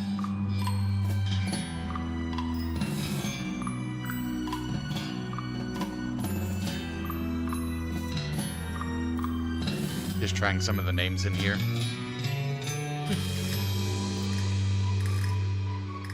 Yep. I love it.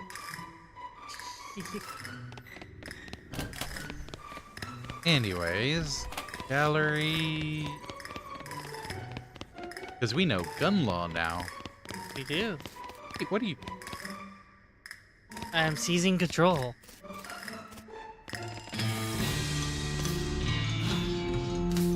Objection! Huh? What are you objecting to? Your face? Overruled. What's your problem anyway? It's legal stuff you'll never understand. In fact, I think you'll find I'm quite conversant in the finer points of our justice system, particularly as it pertains to guns and gun-related activity. Radish. Y'all trousers and no briefs. Oh yeah? Well, just try me, smart lady. Fine. Obviously you aren't going to leave me alone, so just ask your questions. I'm Calvin Littlefield, speaking for the record. State your name, occupation, and cause of death. Lizzie Wainwright, defense attorney, lost a court-approved trial by combat. What? Trial by combat has been outlawed for like 15 years. You do understand just don't visually age as time passes, right? Oh, right. So your client called for trial by combat, which meant you and the prosecutor had to face off in a duel? That's correct. And you lost? Are you acting to try to me off guard? I withdraw the question. Why are you stuck as a ghost? Because although trial by combat was already well off out of fashion, but at the time, it was still a valid legal recourse. I should have been prepared for the possibility, but I wasn't. My lack of training resulted in an innocent man being executed for murder. Oof. How was he executed? Hanging, I assume. Obviously, I wasn't around to see it. Ah, behind the period. So to release you, I'd need to prove that the loss wasn't your fault? The trial duel was completely fair and above board. There is no chance of there having been foul play on the prosecutor's part. My loss was my own. Then I'd have to prove your client was actually guilty, and therefore your feelings of responsibility are misplaced. The look she gives you is hard and cold. Look, you think you know a thing or two about the law? How about you tell me the first rule of being a defense attorney? Don't refer to his gavel as a weird little hammer. You have to trust and believe in your client. If you don't believe your client is innocent, you'll never convince anyone else he is either. So if I want to convince you he was guilty... You'll have an uphill fight, Bella. You are essentially playing prosecutor here. Alright, tell me about the case. My defendant was Matthew Guilty McCready, accused of the murder of Victor Vic Simsbury at noon on June 18th, 1878, in Reno. Reno. So, guilty murdered the Vic. Yes. Aw. I have some questions. Ace Attorney reference. I'll take your word for it. Go ahead. Your client was actually named guilty? Come on. Names don't mean anything.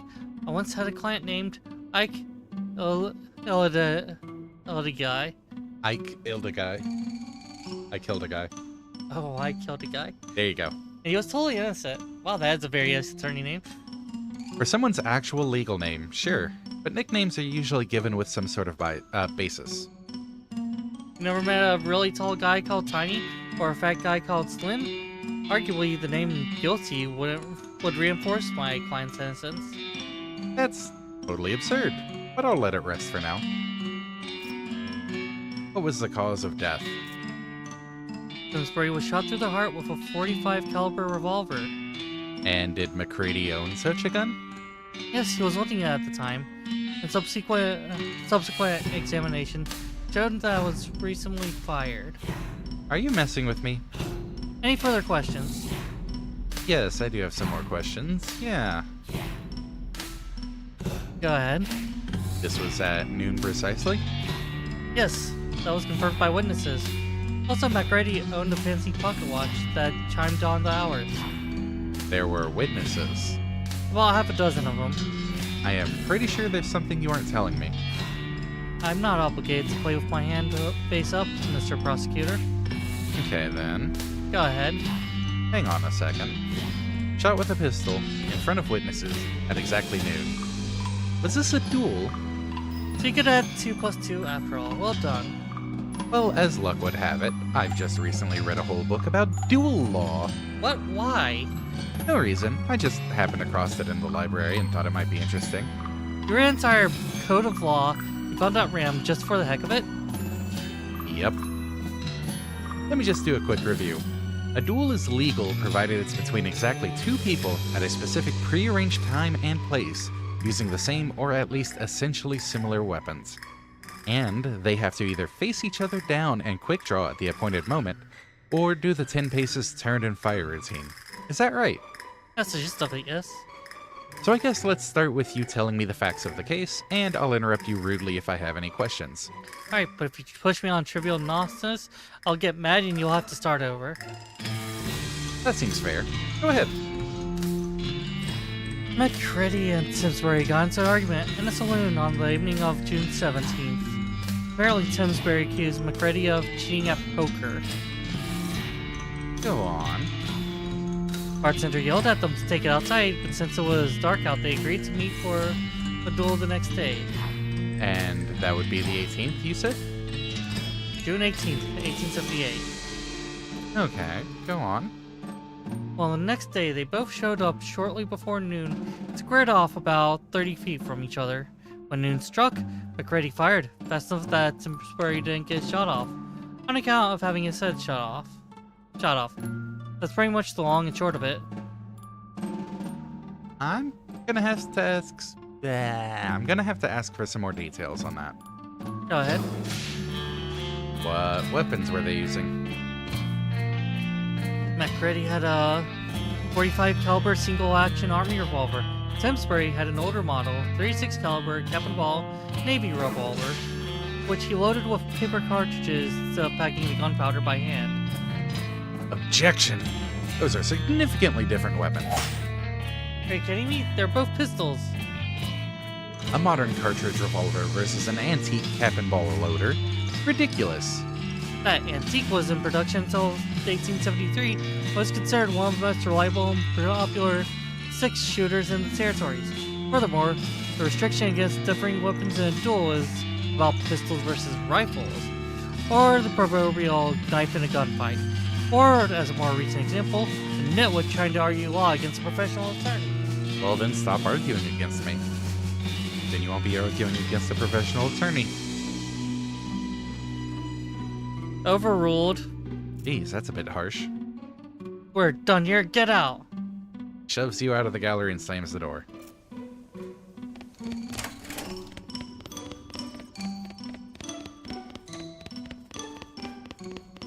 I've come to take my revenge.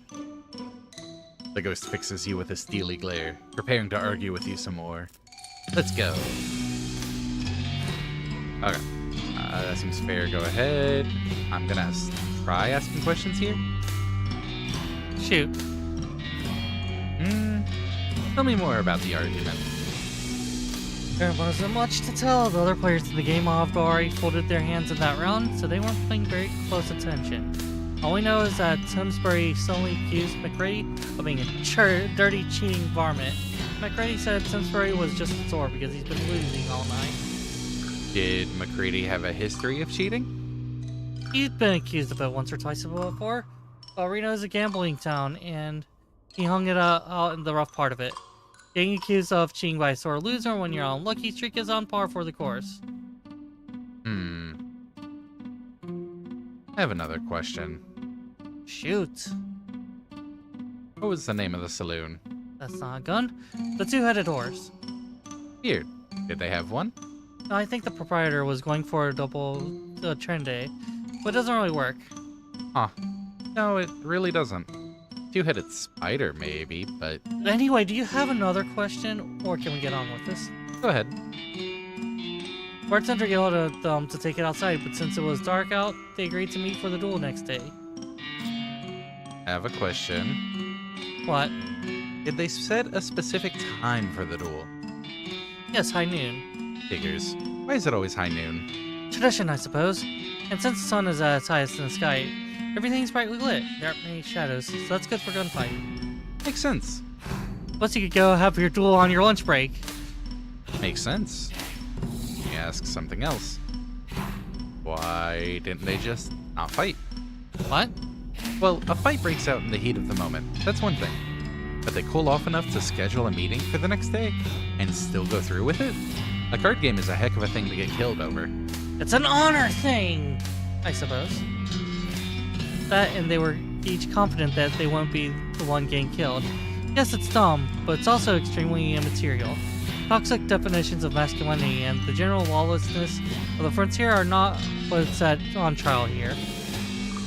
This is honor! Fair enough. Honor! Why didn't they just fight right then? Glory! Oh, without getting too psychoanalytic. No. Because it was dark. You can't have a gunfight in the dark. No, I get that. But they could have just had a regular old fist fight. They were mad enough to shoot each other to death, but not to punch each other? I mean, well, without getting too psychoanalytical, these guys were gunfighters. I mean, they counted that as a significant part of their identity. Fighting without guns was not just outside their wheelhouse. They considered it a waste of their time and talents. Like asking a fancy French chef to make you a grilled cheese sandwich. What if you really wanted a grilled cheese sandwich, They though? make killer cheese sandwiches. What happened next? Okay. Gonna have to ask for some more details. He fired exactly at noon? Yes, as soon as the church bell started ringing. You also mentioned McCready's pocket watch. As he had a fancy pocket watch chimed on that hour. Is that important for some reason? You said there were witnesses? About half a dozen of them, watching from across the street or peeking through half-open shutters. Were they interviewed? Yes, and their stories lined up with what I just told you. Were any of them known associates of McCready?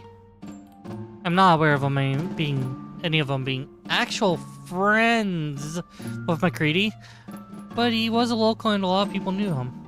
She gives you a suspicious look. Wait a minute, just where are you going with? Objection! Oh, come on. Any one of those people could have interceded on McCready's behalf. What, and done what exactly? Well, it could have shot Timsfield with a more accurate weapon, like a rifle, or... There'd have been 2 gunshots instead of just 1. Or are you going to suggest they shot him with a poisoned blowgun dart? Well, was he tested for poison? Get out! Oh. We're gonna take a short intermission, review our notes. What? What? Don't worry. Bloop. Blue.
Alright, Goddamn troll. we have reviewed the details of the case. And we have no idea what we're working with. Exactly. Let's go. Have some questions. There was one we didn't ask, wasn't it? What day of the week was this? What day of the week was this? Monday, June 17th, 1878. Oh, that makes sense. Everyone's always a bit grumpy on a Monday. Uh-huh. They should make the weekend Sunday and Monday instead. Then you could spend Monday relaxing instead of having to go to work. But then, whatever. You have any other questions? No, go on with the story. I mean, testimony. Okay, go on. No, I have a question. No, we asked all those. Gonna have to ask for some more details on that. Fired exactly on. Yeah, because wasn't there one we didn't check on that? So he fired us. Yeah, so McCready fired as soon as the church bell struck noon? Yes, that is what I just said. Have you got a point to make, or are you just stalling for time to think? Objection. What the heck? McCready fired at the wrong time. What are you talking about? He fired exactly at noon with the church bells. There are witnesses. That's right, he fired at clock noon, but the duel was set for high noon. Uh-huh. They aren't the same thing. High noon is just when the sun is at its highest point in the sky. Depending on geography and the time of year, it can be hours different from clock noon. McCready fired early, and that makes the duel illegal. So what do you say to that, counselor? Felicity gives you a slow smile. I got to stand it to you, Prosecutor Littlefield. You're a lot better at this than I was giving you credit for. That's a good thought you had there. There's just one problem with it. Oh, what's that? I thought of it. Take that. She hurls a small book at you, which you just barely managed to catch. Got an item, 1878 Nautical Almanac? Yeah. What the heck is this? I did my homework while I was preparing for that trial. My legal homework, since at the time I was expected to be at an actual trial, not a gunfight. What you're holding there is a nautical almanac for the year 1878. There are bookmarks if you'd like to do the math for yourself, but look up solar noon, aka high noon, for June 18th and make the adjustment for Renault's longitude. What do you think you get? You have got to be kidding me. That's right, Mr. Prosecutor. 12 o'clock p.m. precisely. No! Well, damn. Nice try, though. I mean that sincerely. That's all my ammo. I can't think of any other way to disprove McCready's innocence. As far as I can see, it was a fair duel. And that's what got me with the guilt of an innocent man's death on my hands. An innocent man's death. Sure, you're good at repeating things people say. What if he didn't die? Say what now?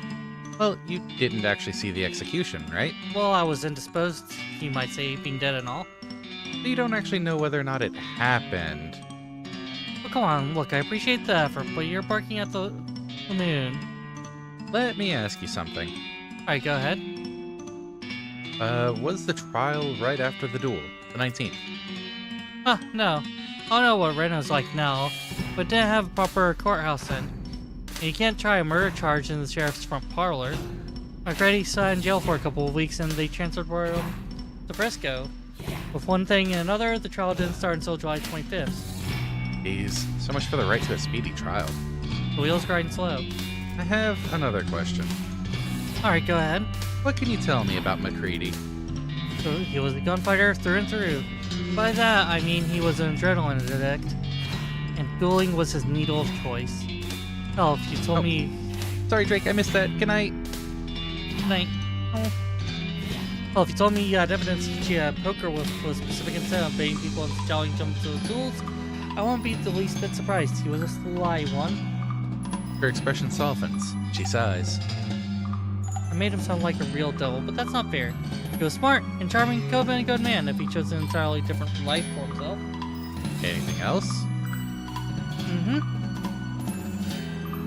Oh. Well, I recall he had good head for numbers. He told me that I never forgot a day, and every man he'd ever killed. He'd remember to pour beer on the grave on their birthday. Well, that's nice. Mm-hmm. A nicer birthday present would have been not having killed them in the first place, of course. Yep. I have another question. When was the execution? Well, we held the trial by combat on 26th, so that was Friday. They don't execute prisoners on the weekends. Presumably, it would have been following Monday the 29th. In the morning? What with the setting up the gallows and letting a crowd gather, they usually happen in the afternoon. Around 3, typically. I have another question. Go ahead. Why did he invoke trial by combat? That was my surprise, Livingston. Assuming he was innocent, why would McCready invoke trial by combat? His case was pretty straightforward. The duel only worsened his odds. I was mighty surprised, let me tell you. The only thing I could figure out was a damn fool sense of gunfighter's pride or something. Like that was the only form of justice he was willing to submit himself to. I'll be back. I may need to do some research. Look up a date in it. The book is almost entirely tables of numbers label things like logarithm of the radius vector of the Earth. You could look up any day in the year 1878 in it, though who knows if you'll be able to figure out anything out from what it gives you.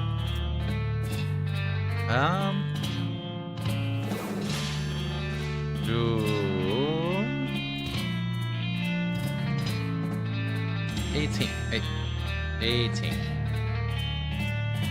That was the day of McCready and Simsbury's duel. Apart from the fact that High Noon and Reno matched up exactly with Clock Noon that day, there doesn't seem to be anything special about it.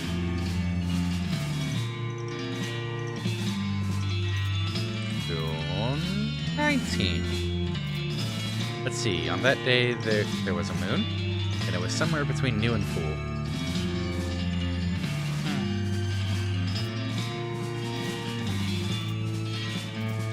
Let's see, on that day there was a moon, and it was somewhere between new and full. What about the day of execution? That would have been the 19th? No. 27th, I think?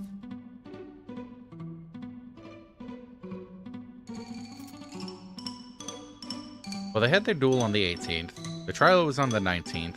21st, 22nd? You look up that day and get a lot of numbers that don't.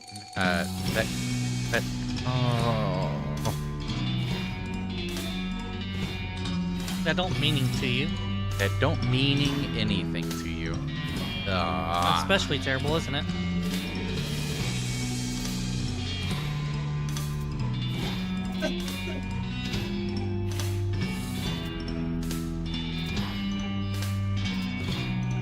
It doesn't seem like anything interesting happened that day.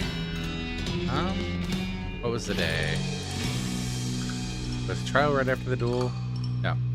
The trial wasn't until July 25th. Okay. Welcome back, non-sleeping Drake. What was supposed to call you then? Held the trial by combat on the 26th, so July 29th. Okay. July 26th, July 29th.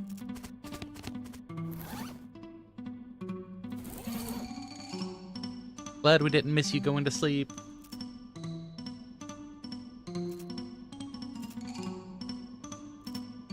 That was the day Felicity Wainwright was killed in trial by combat. Sad, but there doesn't seem to be anything astronomically significant about it.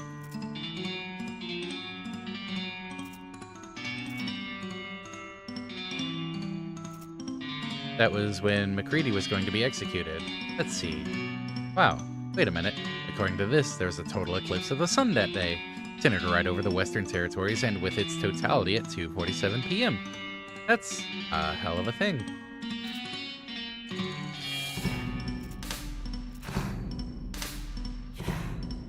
So, July 30th? Huh. Does the eclipse actually mean anything? I looked up July 29th in your almanac. And get this, there was a total eclipse of the sun that day. What? Now you're just messing with me. No, look for yourself. Fatality at 2:47 p.m., right over the Western Territory. Well, that's my thing, but I don't see how that affects... Wait, unless if you're suggesting... Right. It was the perfect opportunity for McCready to escape. That's absurd. Absurd like a fox. You said yourself that McCready was really good at remembering dates. He could have read about the eclipse at any time and stored that knowledge away for future use, like to give himself an advantage in a duel or something. Alright, that's as reasonable as far as it goes, but McCready couldn't have worked the eclipse into an escape plan because he didn't have any say over the court schedule. You said with one thing and another, the trial didn't start until July 25th. McCready could have caused any number of those delays himself, by faking illness in prison, or messing with the horses on the ride to Frisco, or anything. This could also explain the trial by combat. I mean, there ended up being too much delay, so if a regular trial went on too long and he was found guilty, he'd have missed the eclipse. Exactly. Whereas if he called for trial by combat, everything would be resolved one way or the other in only one more day. Maybe you'd win and that'd be fine, but if you lost, he could use his escape plan. I have to admit that it is pretty compelling, but it's all maybes and what ifs. Yeah, maybe it happened, but maybe McCready was rescued by leprechauns. Oh man, are there leprechauns in Frisco? Need some kind of hard evidence before this is any more than just a fun story, is what I mean. Well, let me ask you something else.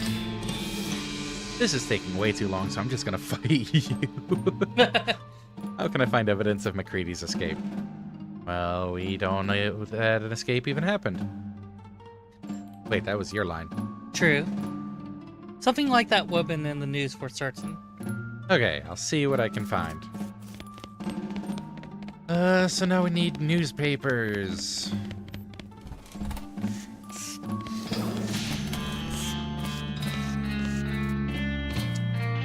You find, oh, well, that's convenient. You find a few bundles of old newspapers at the bottom of one shelf. The Frisco Newsinator.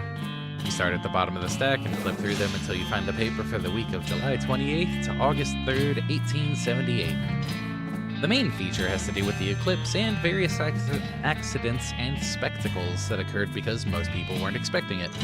The editor apologized for burying the announcement in the previous week's weather forecast. Night, Drake. Rest well for realsies. Free night. Most notably, all three men scheduled to be hanged on the 29th escaped in the confusion, and only 2 of them were recaptured. Unfortunately, their names aren't given. You don't find anything else relevant to the case. However, as you're putting the papers back in order on the shelf, a headline on a more recent issue catches your eye. Husband of famous inventor missing.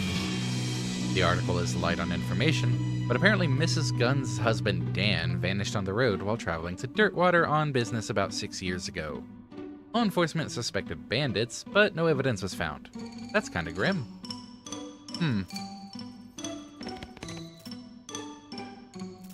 Okay.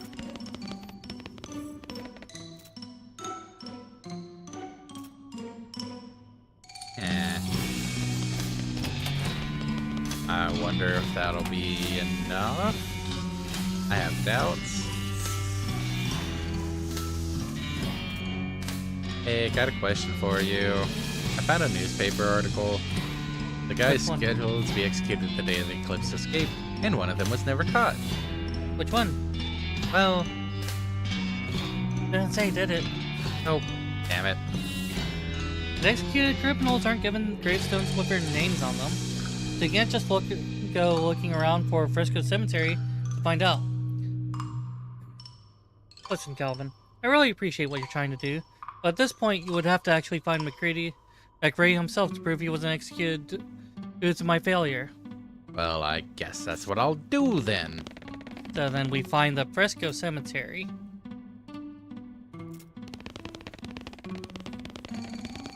No?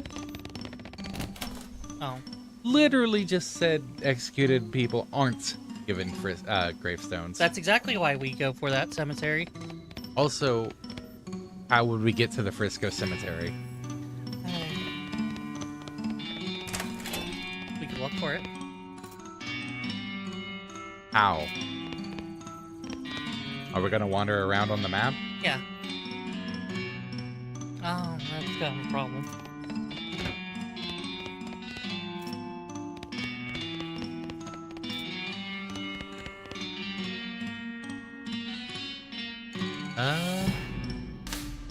What other novelties did you invent? Okay, no. That's not leading to that. I could puff a cigar.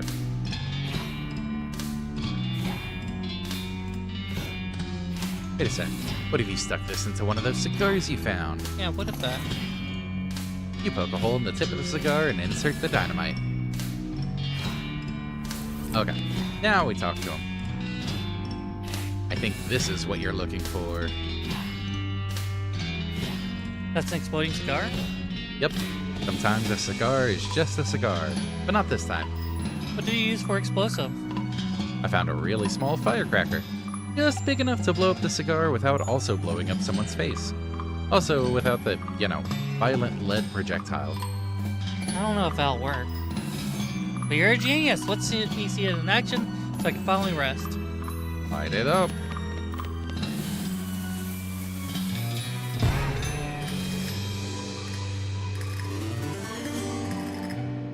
Yay. Yay.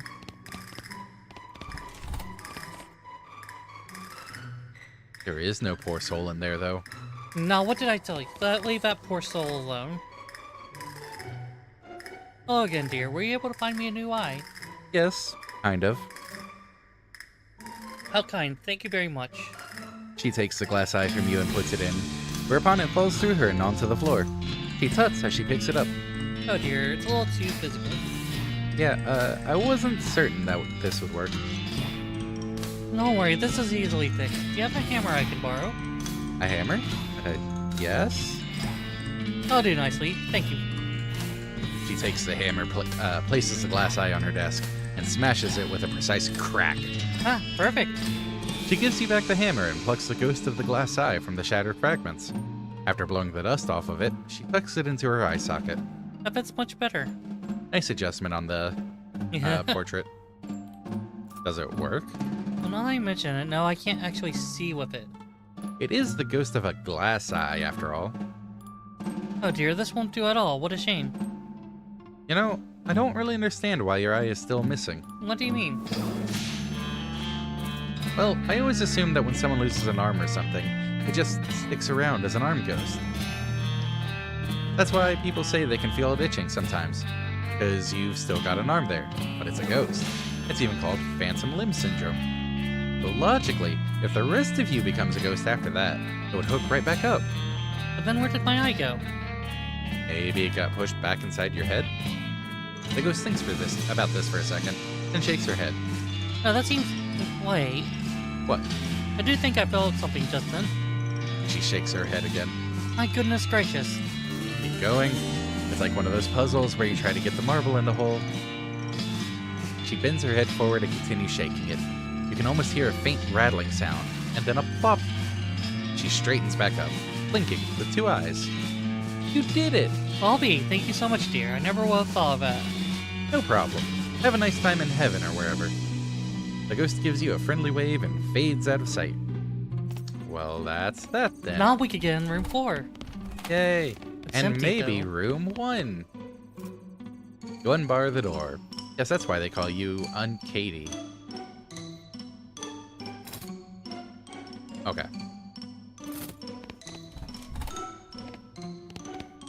This is gonna be McCready, isn't it? One of the museum employees is sitting here reading a magazine, as you can see.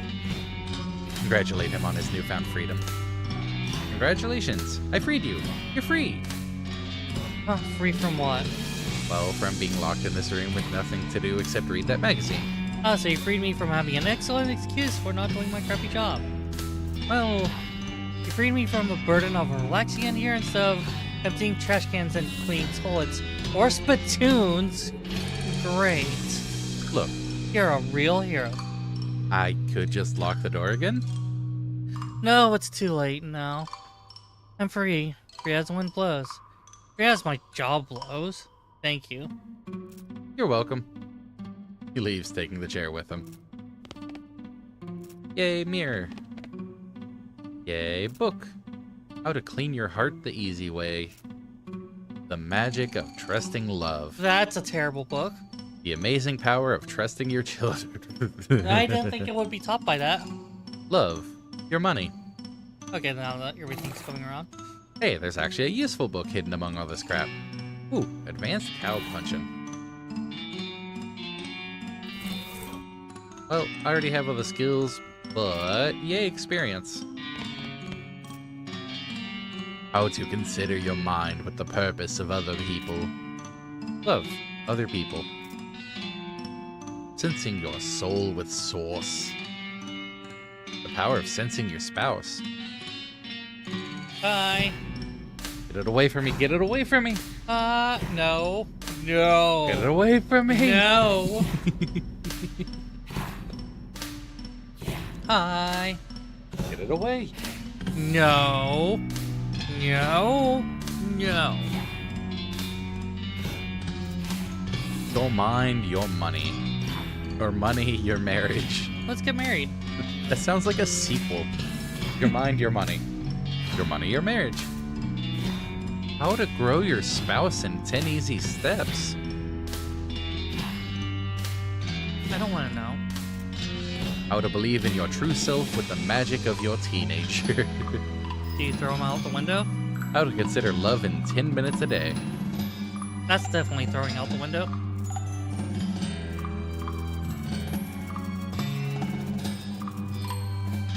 Your children, your marriage, oh god. Please, no. No. No. We're leaving. That's a divorce book for sure.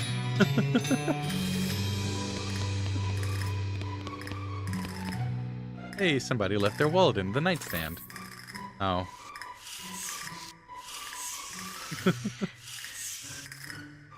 Tidying up other people in 10 easy steps. Let's check about that magazine What magazine? that the guy had.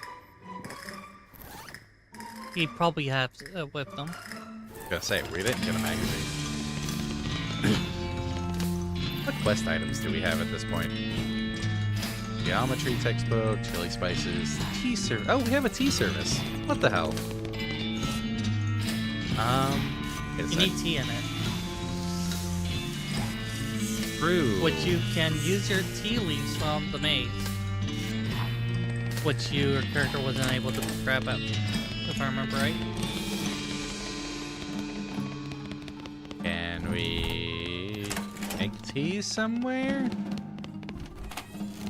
I don't think this is gonna do anything. Did I ever turn this light off? I did not.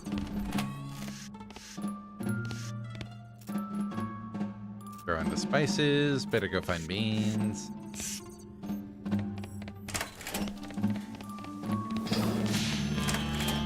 Still can't do anything here. Are still working on it?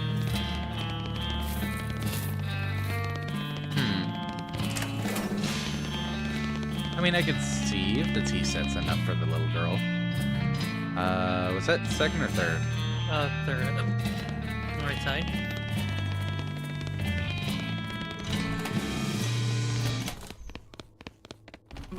Not that one. That one.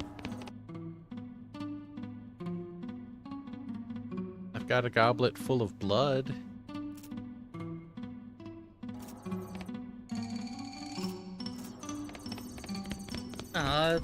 In the maze there was this plant that had tea leaves that you couldn't salvage, if I remember right. Since we're here. Ooh. Ah! It's a lathe. Oh, hey. Maybe you can make that billiards cue less wobbly. Oh, wait. Then we grab walk all the way over. Hey, sentient. How Governor. goes?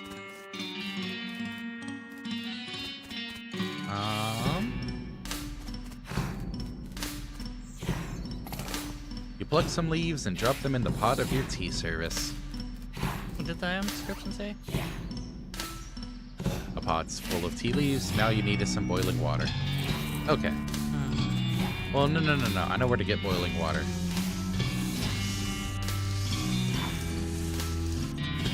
As long as I remember how to get to it.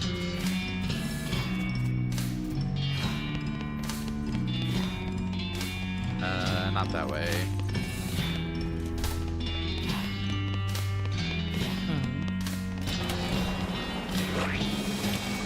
You pour some boiling water into your teapot. Voila!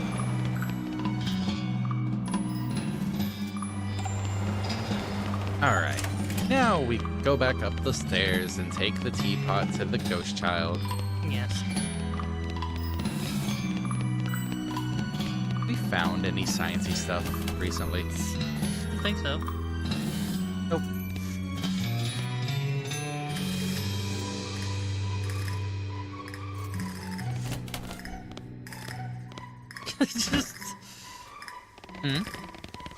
Just the way you were hopping on your lantern. Yeah. Tilly walks is great. This one. Hello again, oh. Hello again, sir. Did you find some real tea? I sure did. Here you go. Oh, that's wonderful. Thank you. She serves the tea, and the four of you, okay, well, not at all, sip it with your pinky extended in genteel fashion. Then, with a giggle and a wave, she fades away.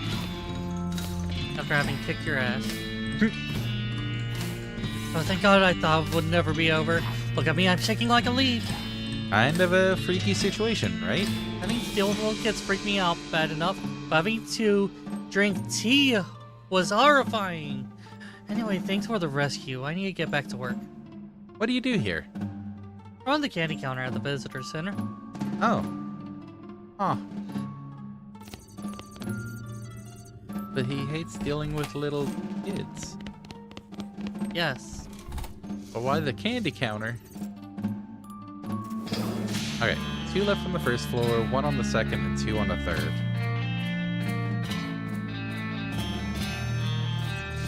What about the doll? What? What about the doll? I guess you can't interact with it. Nope.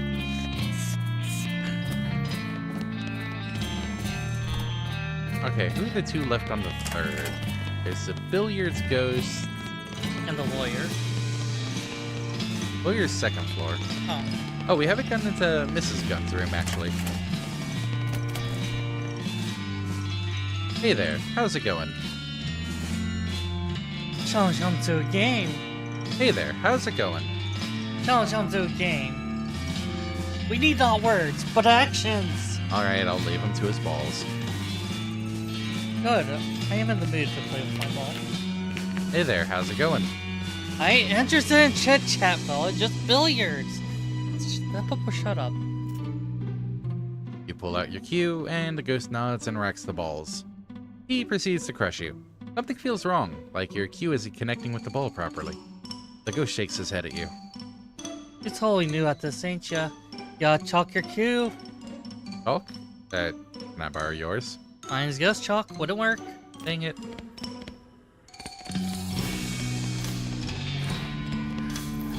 Wasn't there a blackboard? It's a weapon. Nice. Was there a blackboard? I'm proud of the kids' rooms, I think.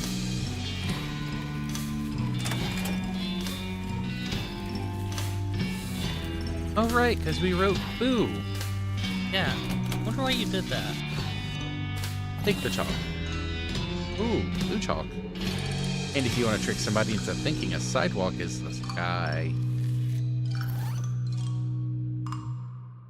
Okay, let's try this billiards thing again. Yeah. Oh, wrong one. This one. You chalk up your cue and the ghost racks the balls. It's a close match. You have to consult that geometry book a few times just to work out all the angles. The game comes down to a fight for the 8-ball, and you manage to barely squeak out the win when the ghost catches an unlucky bounce off the corner of a pocket. Oh shucks, nice shooting, Tex. He flips you a finger gun salute, winks, and fades into nothingness. Hooray! Hurrah! The balls are still now. Still what? The balls are still now. Okay. Balls are still as in not moving. I see how I parsed that wrong at first. Still not move. You grab the most appealing ball, a 6 ball. Apply 20 poison to enemy. Start every fight poison. Interesting. Oh. Still what? God damn it.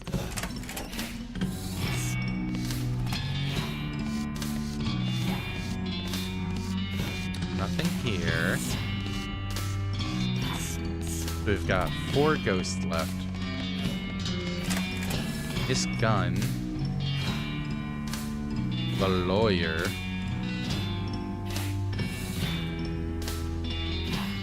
The chili guy. Yeah. I can't think of who the last would be. Oh well, let's knock on the door. This door is locked and no earthly force can open it. Well, maybe a whole team of horses. But good luck getting them up the elevator. Knock knock. Well, yes, who is it? Mrs. Gunn, I'm Calvin Littlefield. Are you with Ghost Extermination, people? Yes, ma'am. Lawrence Cunningham. Cunningham Ghost Annihilation Services. Calvin is my assistant. I'm your what? Who's the county licensed ghost hunter here? Me or you? Okay, fine. I guess. Have you been able to exterminate all the ghosts? I still feel haunted. 4 of them left, according to the scanner. We're still working on it, ma'am. Don't worry, you can count on us. Alright, please let me know when you are finished. Will do, ma'am. Okay, so Mrs. Gunn is not a ghost himself. Maybe.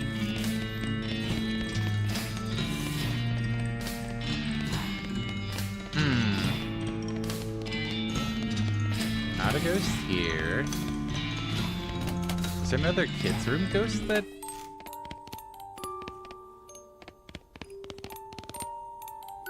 Grab another wad of stuffing. Nothing here.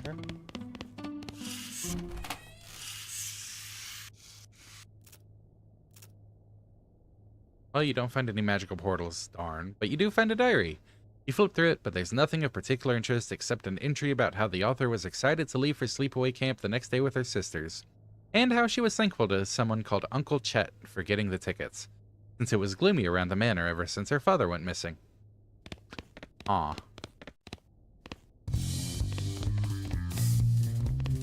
Suspicious.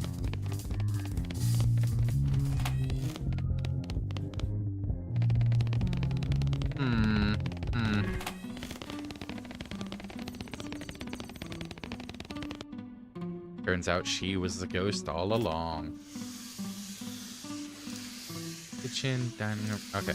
Dining room is that. Kitchen. Oh, this ghost down here. Okay, but that still doesn't answer who the ghost on the 3rd floor is.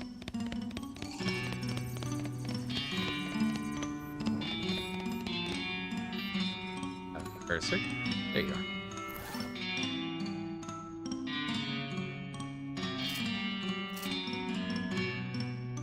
So we need beans. Probably head back out to the hedge. Full of terrible poetry. Here's some example. Everlasting shrubbery, nobly leaf crowned, whence comes all joy. Sweet oh, east, northwest, southwest, north. Okay. It's fine. Everything's fine. Can you make a note of that? Oh my gosh, why is everything destroyed? Gone. East, northwest, southwest, Yeah. north. Okay. Cool. Gonna shamble on over here. East. Not that one. Not. This arch is overgrown to the point of impassability. Undergrow it. Oh. Huh.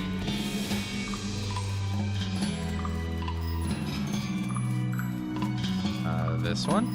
There we go. East. Up. Left. 6 o'clock.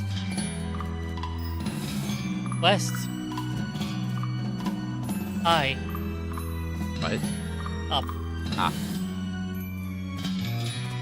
The hedge wizard's orb starts vibrating as you get close to this weird human-shaped bush. The hedge straightens up and speaks. Oh, it's you again. Wait, you're not home. Nope, I'm Kelvin. Nice to meet you. I'm the hedge. Hedge? Yeah, the hedge. Source of all magic in the maze, yada yada. Boy, I can't tell you how glad I am to see someone besides that dorky wizard. Did you? Yep, I took care of him. Thank you. I made the mistake of granting him a boon, and he started treating me like a god or something. Turning around day after day, prostrating himself before me like a huge dweeb. Just awful. And sure, I'm powerful and all that, but it's not like I did anything to get this way. I mean, I murdered to the crowd, for heaven's sakes. I just grew this way. Anyway, you mentioned a boon? Sure. I guess I owe you that much for getting rid of that clown. Here you go. The hedge bends toward you and touches you with one of his boughs. You've been blessed by the hedge. Nice. The 3 M's. Thanks. Don't mention it. Now, I should be getting back to my business here. You can see for yourself out, right? Yep. Bye. You should leave him alone. You wouldn't want him to think you're some kind of dweeb. Well, okay Is then. that, condition in the corner? Is that a what? The lower left corner conditions. On the hedge ball. Or is it a B? Oh, perk. It didn't Okay. say for the rest of the day. It was just... Here.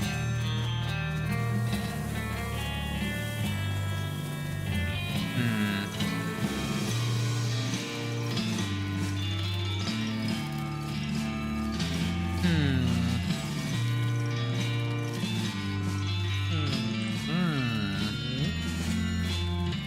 Hmm.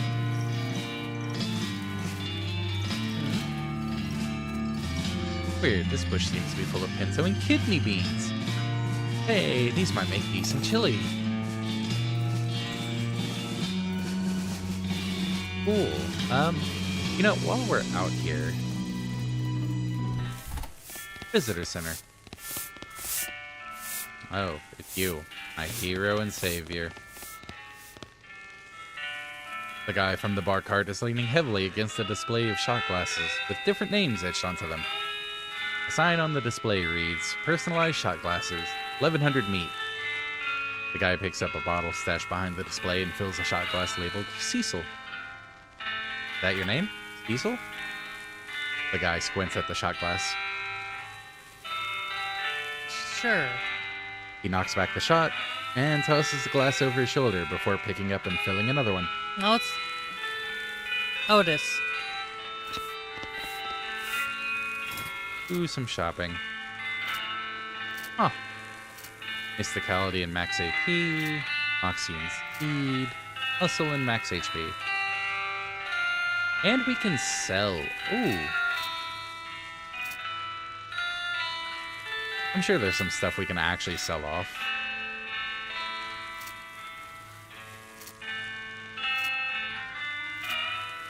We don't need 2 black hoods, right? I don't know about this idea of selling it. But they take up the same slot. We don't need 2. You might need a second one. I'm selling one. Could you? By highlighting it and then clicking the sell button. Oh. Just like this. We don't need 2 of these. We have 2 hands. But we can only equip 1 ring. To rule them all. Yeah, but we might... Okay. Look, I think we're good on selling things now. We need 1100 for a personalized shot glass. We'll find a way to make the money. I have found a way to make the money. No, we do not need to... I'm not selling the cool sapphire. Good.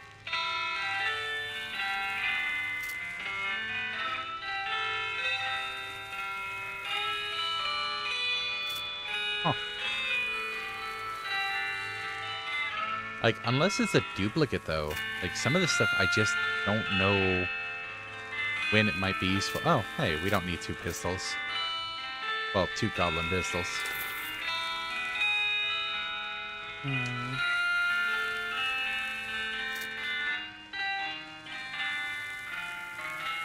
Want to keep all of those.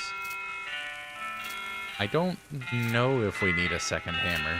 Because, like, the shovels break. Yeah. So with the tools, that's kind of a, hold on to spares. Yeah.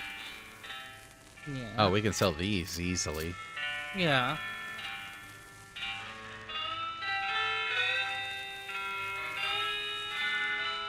Hmm. Hmm.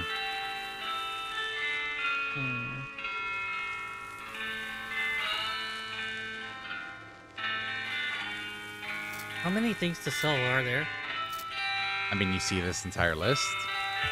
Yeah. Those are all sellable. They're not too sell. Not really sure if this will break either, so...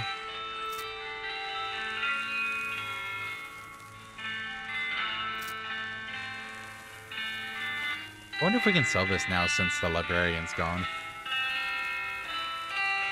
I'll hang on to it for a bit. You see, I'm not selling it.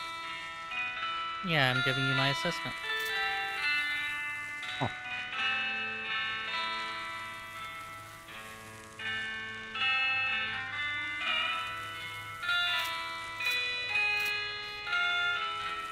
You do have a number of items. We do, in fact, have a number of items. Is that the last one? Oh. Yes, I had organized it A to Z. Hmm.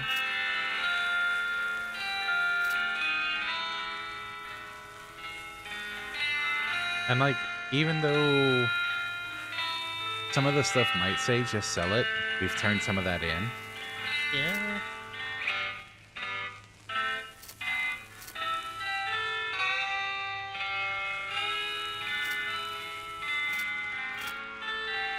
Like, that says just sell it. This says just sell it. Do you want me to look up if the stock certificate is good for anything? Or the old engagement ring. Okay.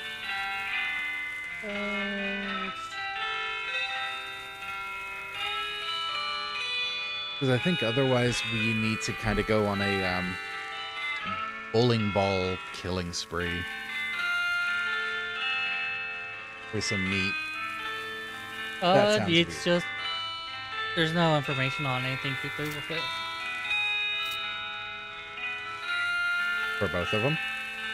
Old engagement ring and stock certificate.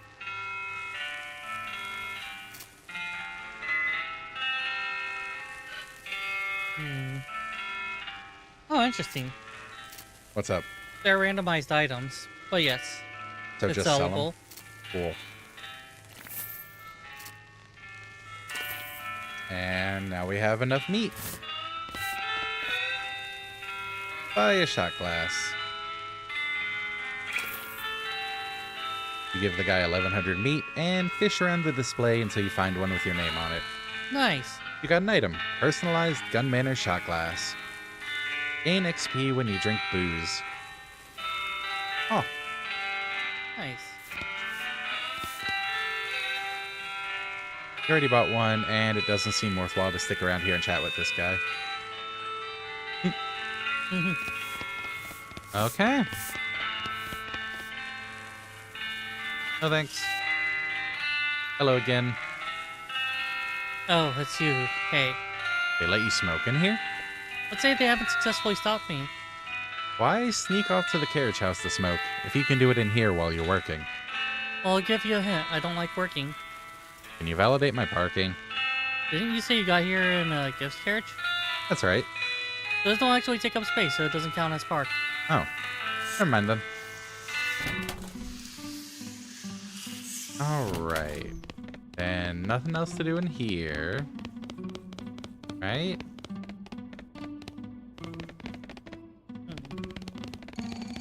Okay.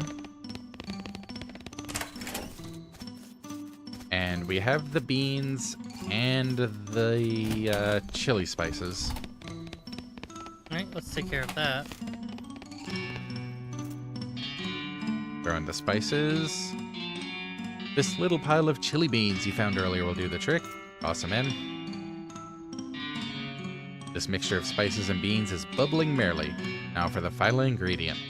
A gun. Do we give him chili with a gun or without a gun? He requested chili without a gun. I hate when people fuck up my order. No guns. But the recipe calls for gun. Yeah, but cheeseburgers are usually served with pickles. Would you like pickles on your cheeseburger? I mean, yeah, sure, if that's what the recipe calls for. It certainly does. Then yeah. I'm gonna hold you to that. From Okay. now on. Maybe you need extra pickle. It doesn't call for extra. That's not part of the recipe. You have to make up for all the cheeseburgers you haven't had pickles with. No, the recipe calls for pickle. I'll have pickle. Wait, am I ordering food right now? No gun. You restrain yourself from adding a gun. Step back and admire your handiwork. It's not according to Hoyle chili because it doesn't have a gun in it, but it is chili with no gun in it, which is the thing you were after. Chili sin pistoles. This bowl of chili has exactly 0 guns in it. Which is disappointing. We failed to make chili properly. But we did do what they asked. And really, isn't that the goal? This ghost is pretending to cram his face with invisible food. It's weird what people do for the sake of politeness. I'm back, and I've got a bowl of 100% gun-free chili right here. Oh my gosh, thank you so... Oh no. Is something wrong? Well, you see, I can only eat ghost food. How do I... You need me to murder this chili for you? Not to put too fine of a point on it, but yes. Alright, I guess I'll try to find a humane way to do that.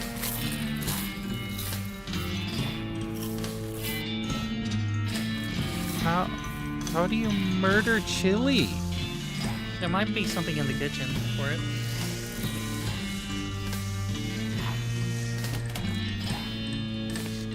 Like...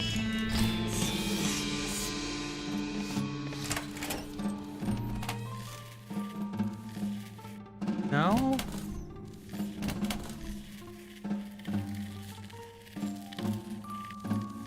Do I freeze it?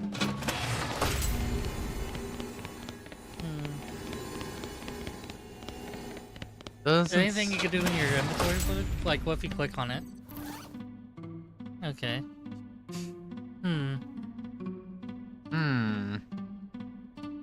Science room.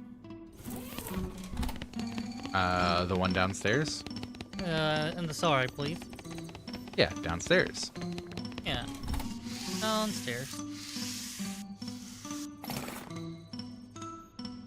Hey, it's like a little artist guy. Oh, good. I'm so trained to look for mouse checks now that I think your actual cursor is one. Yeah, that's why we have mouse check. Just in case.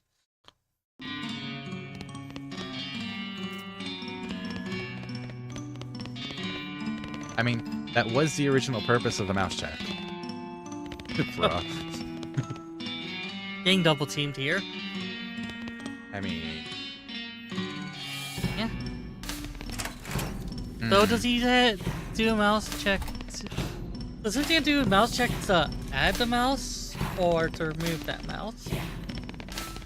Because that is a mouse on the screen that we would be removing with mouse check. I mean, it is a cursor. Yeah. Are we holding up as points ransom? Alright, maybe not. Maybe not though. Wait to murder a chili.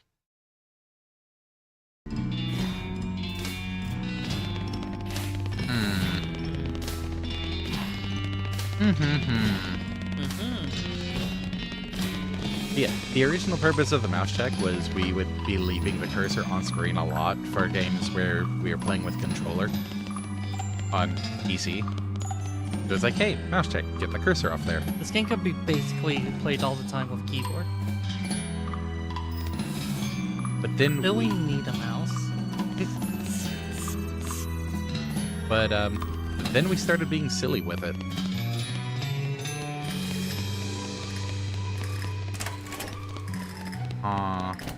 Guest rooms. No. No. No. Wasn't there something in room 3? No. No. Basically a path to room 4.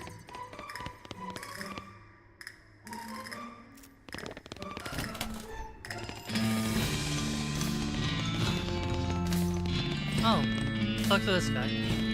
Oh, wait. Oh, crap, I'm sure. We haven't found any proof of McCready still being alive. Wait, what one time? Sorry about that. Did we? I vaguely remember we did screw up Sentient. There was one where there was like the tiny little face mouse. This one. Like a while ago. Where there was like We did not mean to perform psychological harm upon you. I apologize for that. I was gonna say, I know recently we had one like this, except it was like right here-ish. And just for those hard to see it, I've got the mouse check like right here. It's not harm. Maybe I'm being melodramatic then. You are being melodramatic. It's fun to fuck with people. We never resolved that book that's on the guy. The what? The left side of the library. Oh yeah, because the ghost is gone now. The guy is still here, trapped under his book. Turns out to be a book about geology. It's bound in stone, and it appears that each chapter is devoted to a different type of stone, and is printed on slabs of the stone in question. This isn't going to be easy to move. Says you, it only takes 35 muscle. I've got 68 right now. It's barely enough to work with. You managed to heave the book off of that guy. Oh, thanks. I thought I'd never get out from under there. At least I know all about the particular type of granite described on that one page. How'd you get trapped like that in the first place? Well, I work at the info desk in the visitor center, so on my breaks I like to research different kinds of info.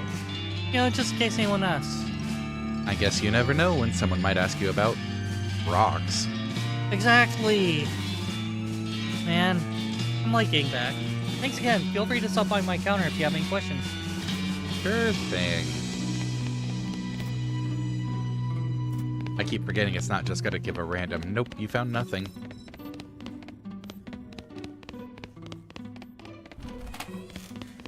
Okay.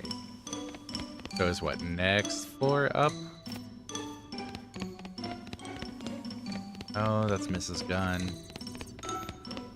Music room? No, where was the one guy? He was in the kitchen. Was he? Damn.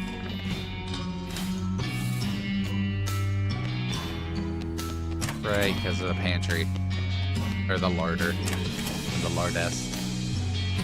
Found it on the photo.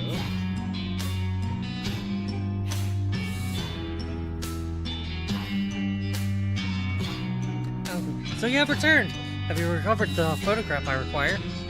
I found an old photo that actually looks like you. Here. Marvelous. What a resemblance. Yeah, it's a pretty decent pic. Good thing light travels faster than bullets. Now my image will not be lost to the ravages of time. My friend! Merci beaucoup. It's almost like you don't speak French. It's almost like I speak French awfully. Hangs the photo in the window and dissipates into nothingness. Auf Wiedersehen. That's adorable.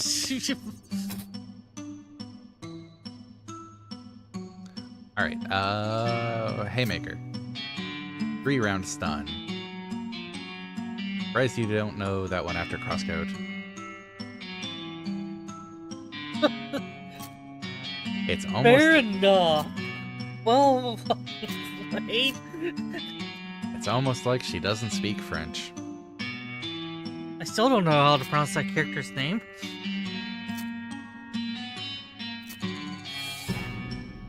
It's like Emily, Emil, Mal.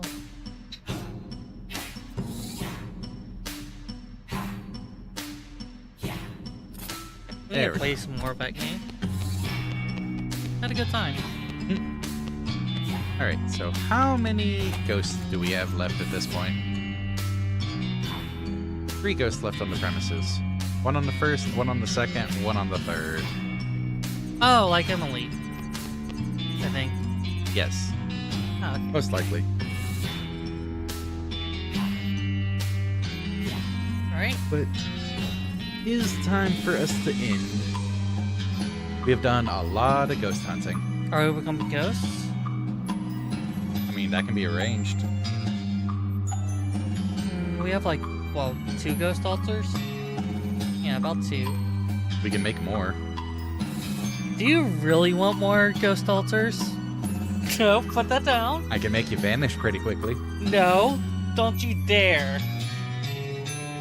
There's things that people should dare to do, like hitting the hit like button, or shooting at the subscribe, or beating the follow over the head with a big bone from a monster skeleton. Redeem an air spritz. Redeem an air Don't spritz. redeem an air spritz. Do it. Do it. This is not a humane way to eliminate someone. I think it's perfectly fine. What if you go in the freezer? Nothing in the freezer.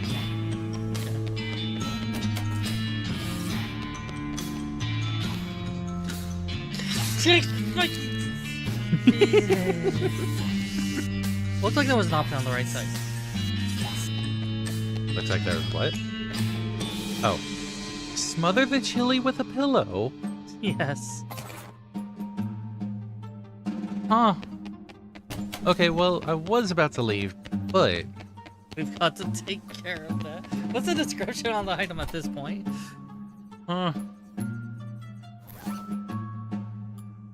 The ghost of a bowl of chili.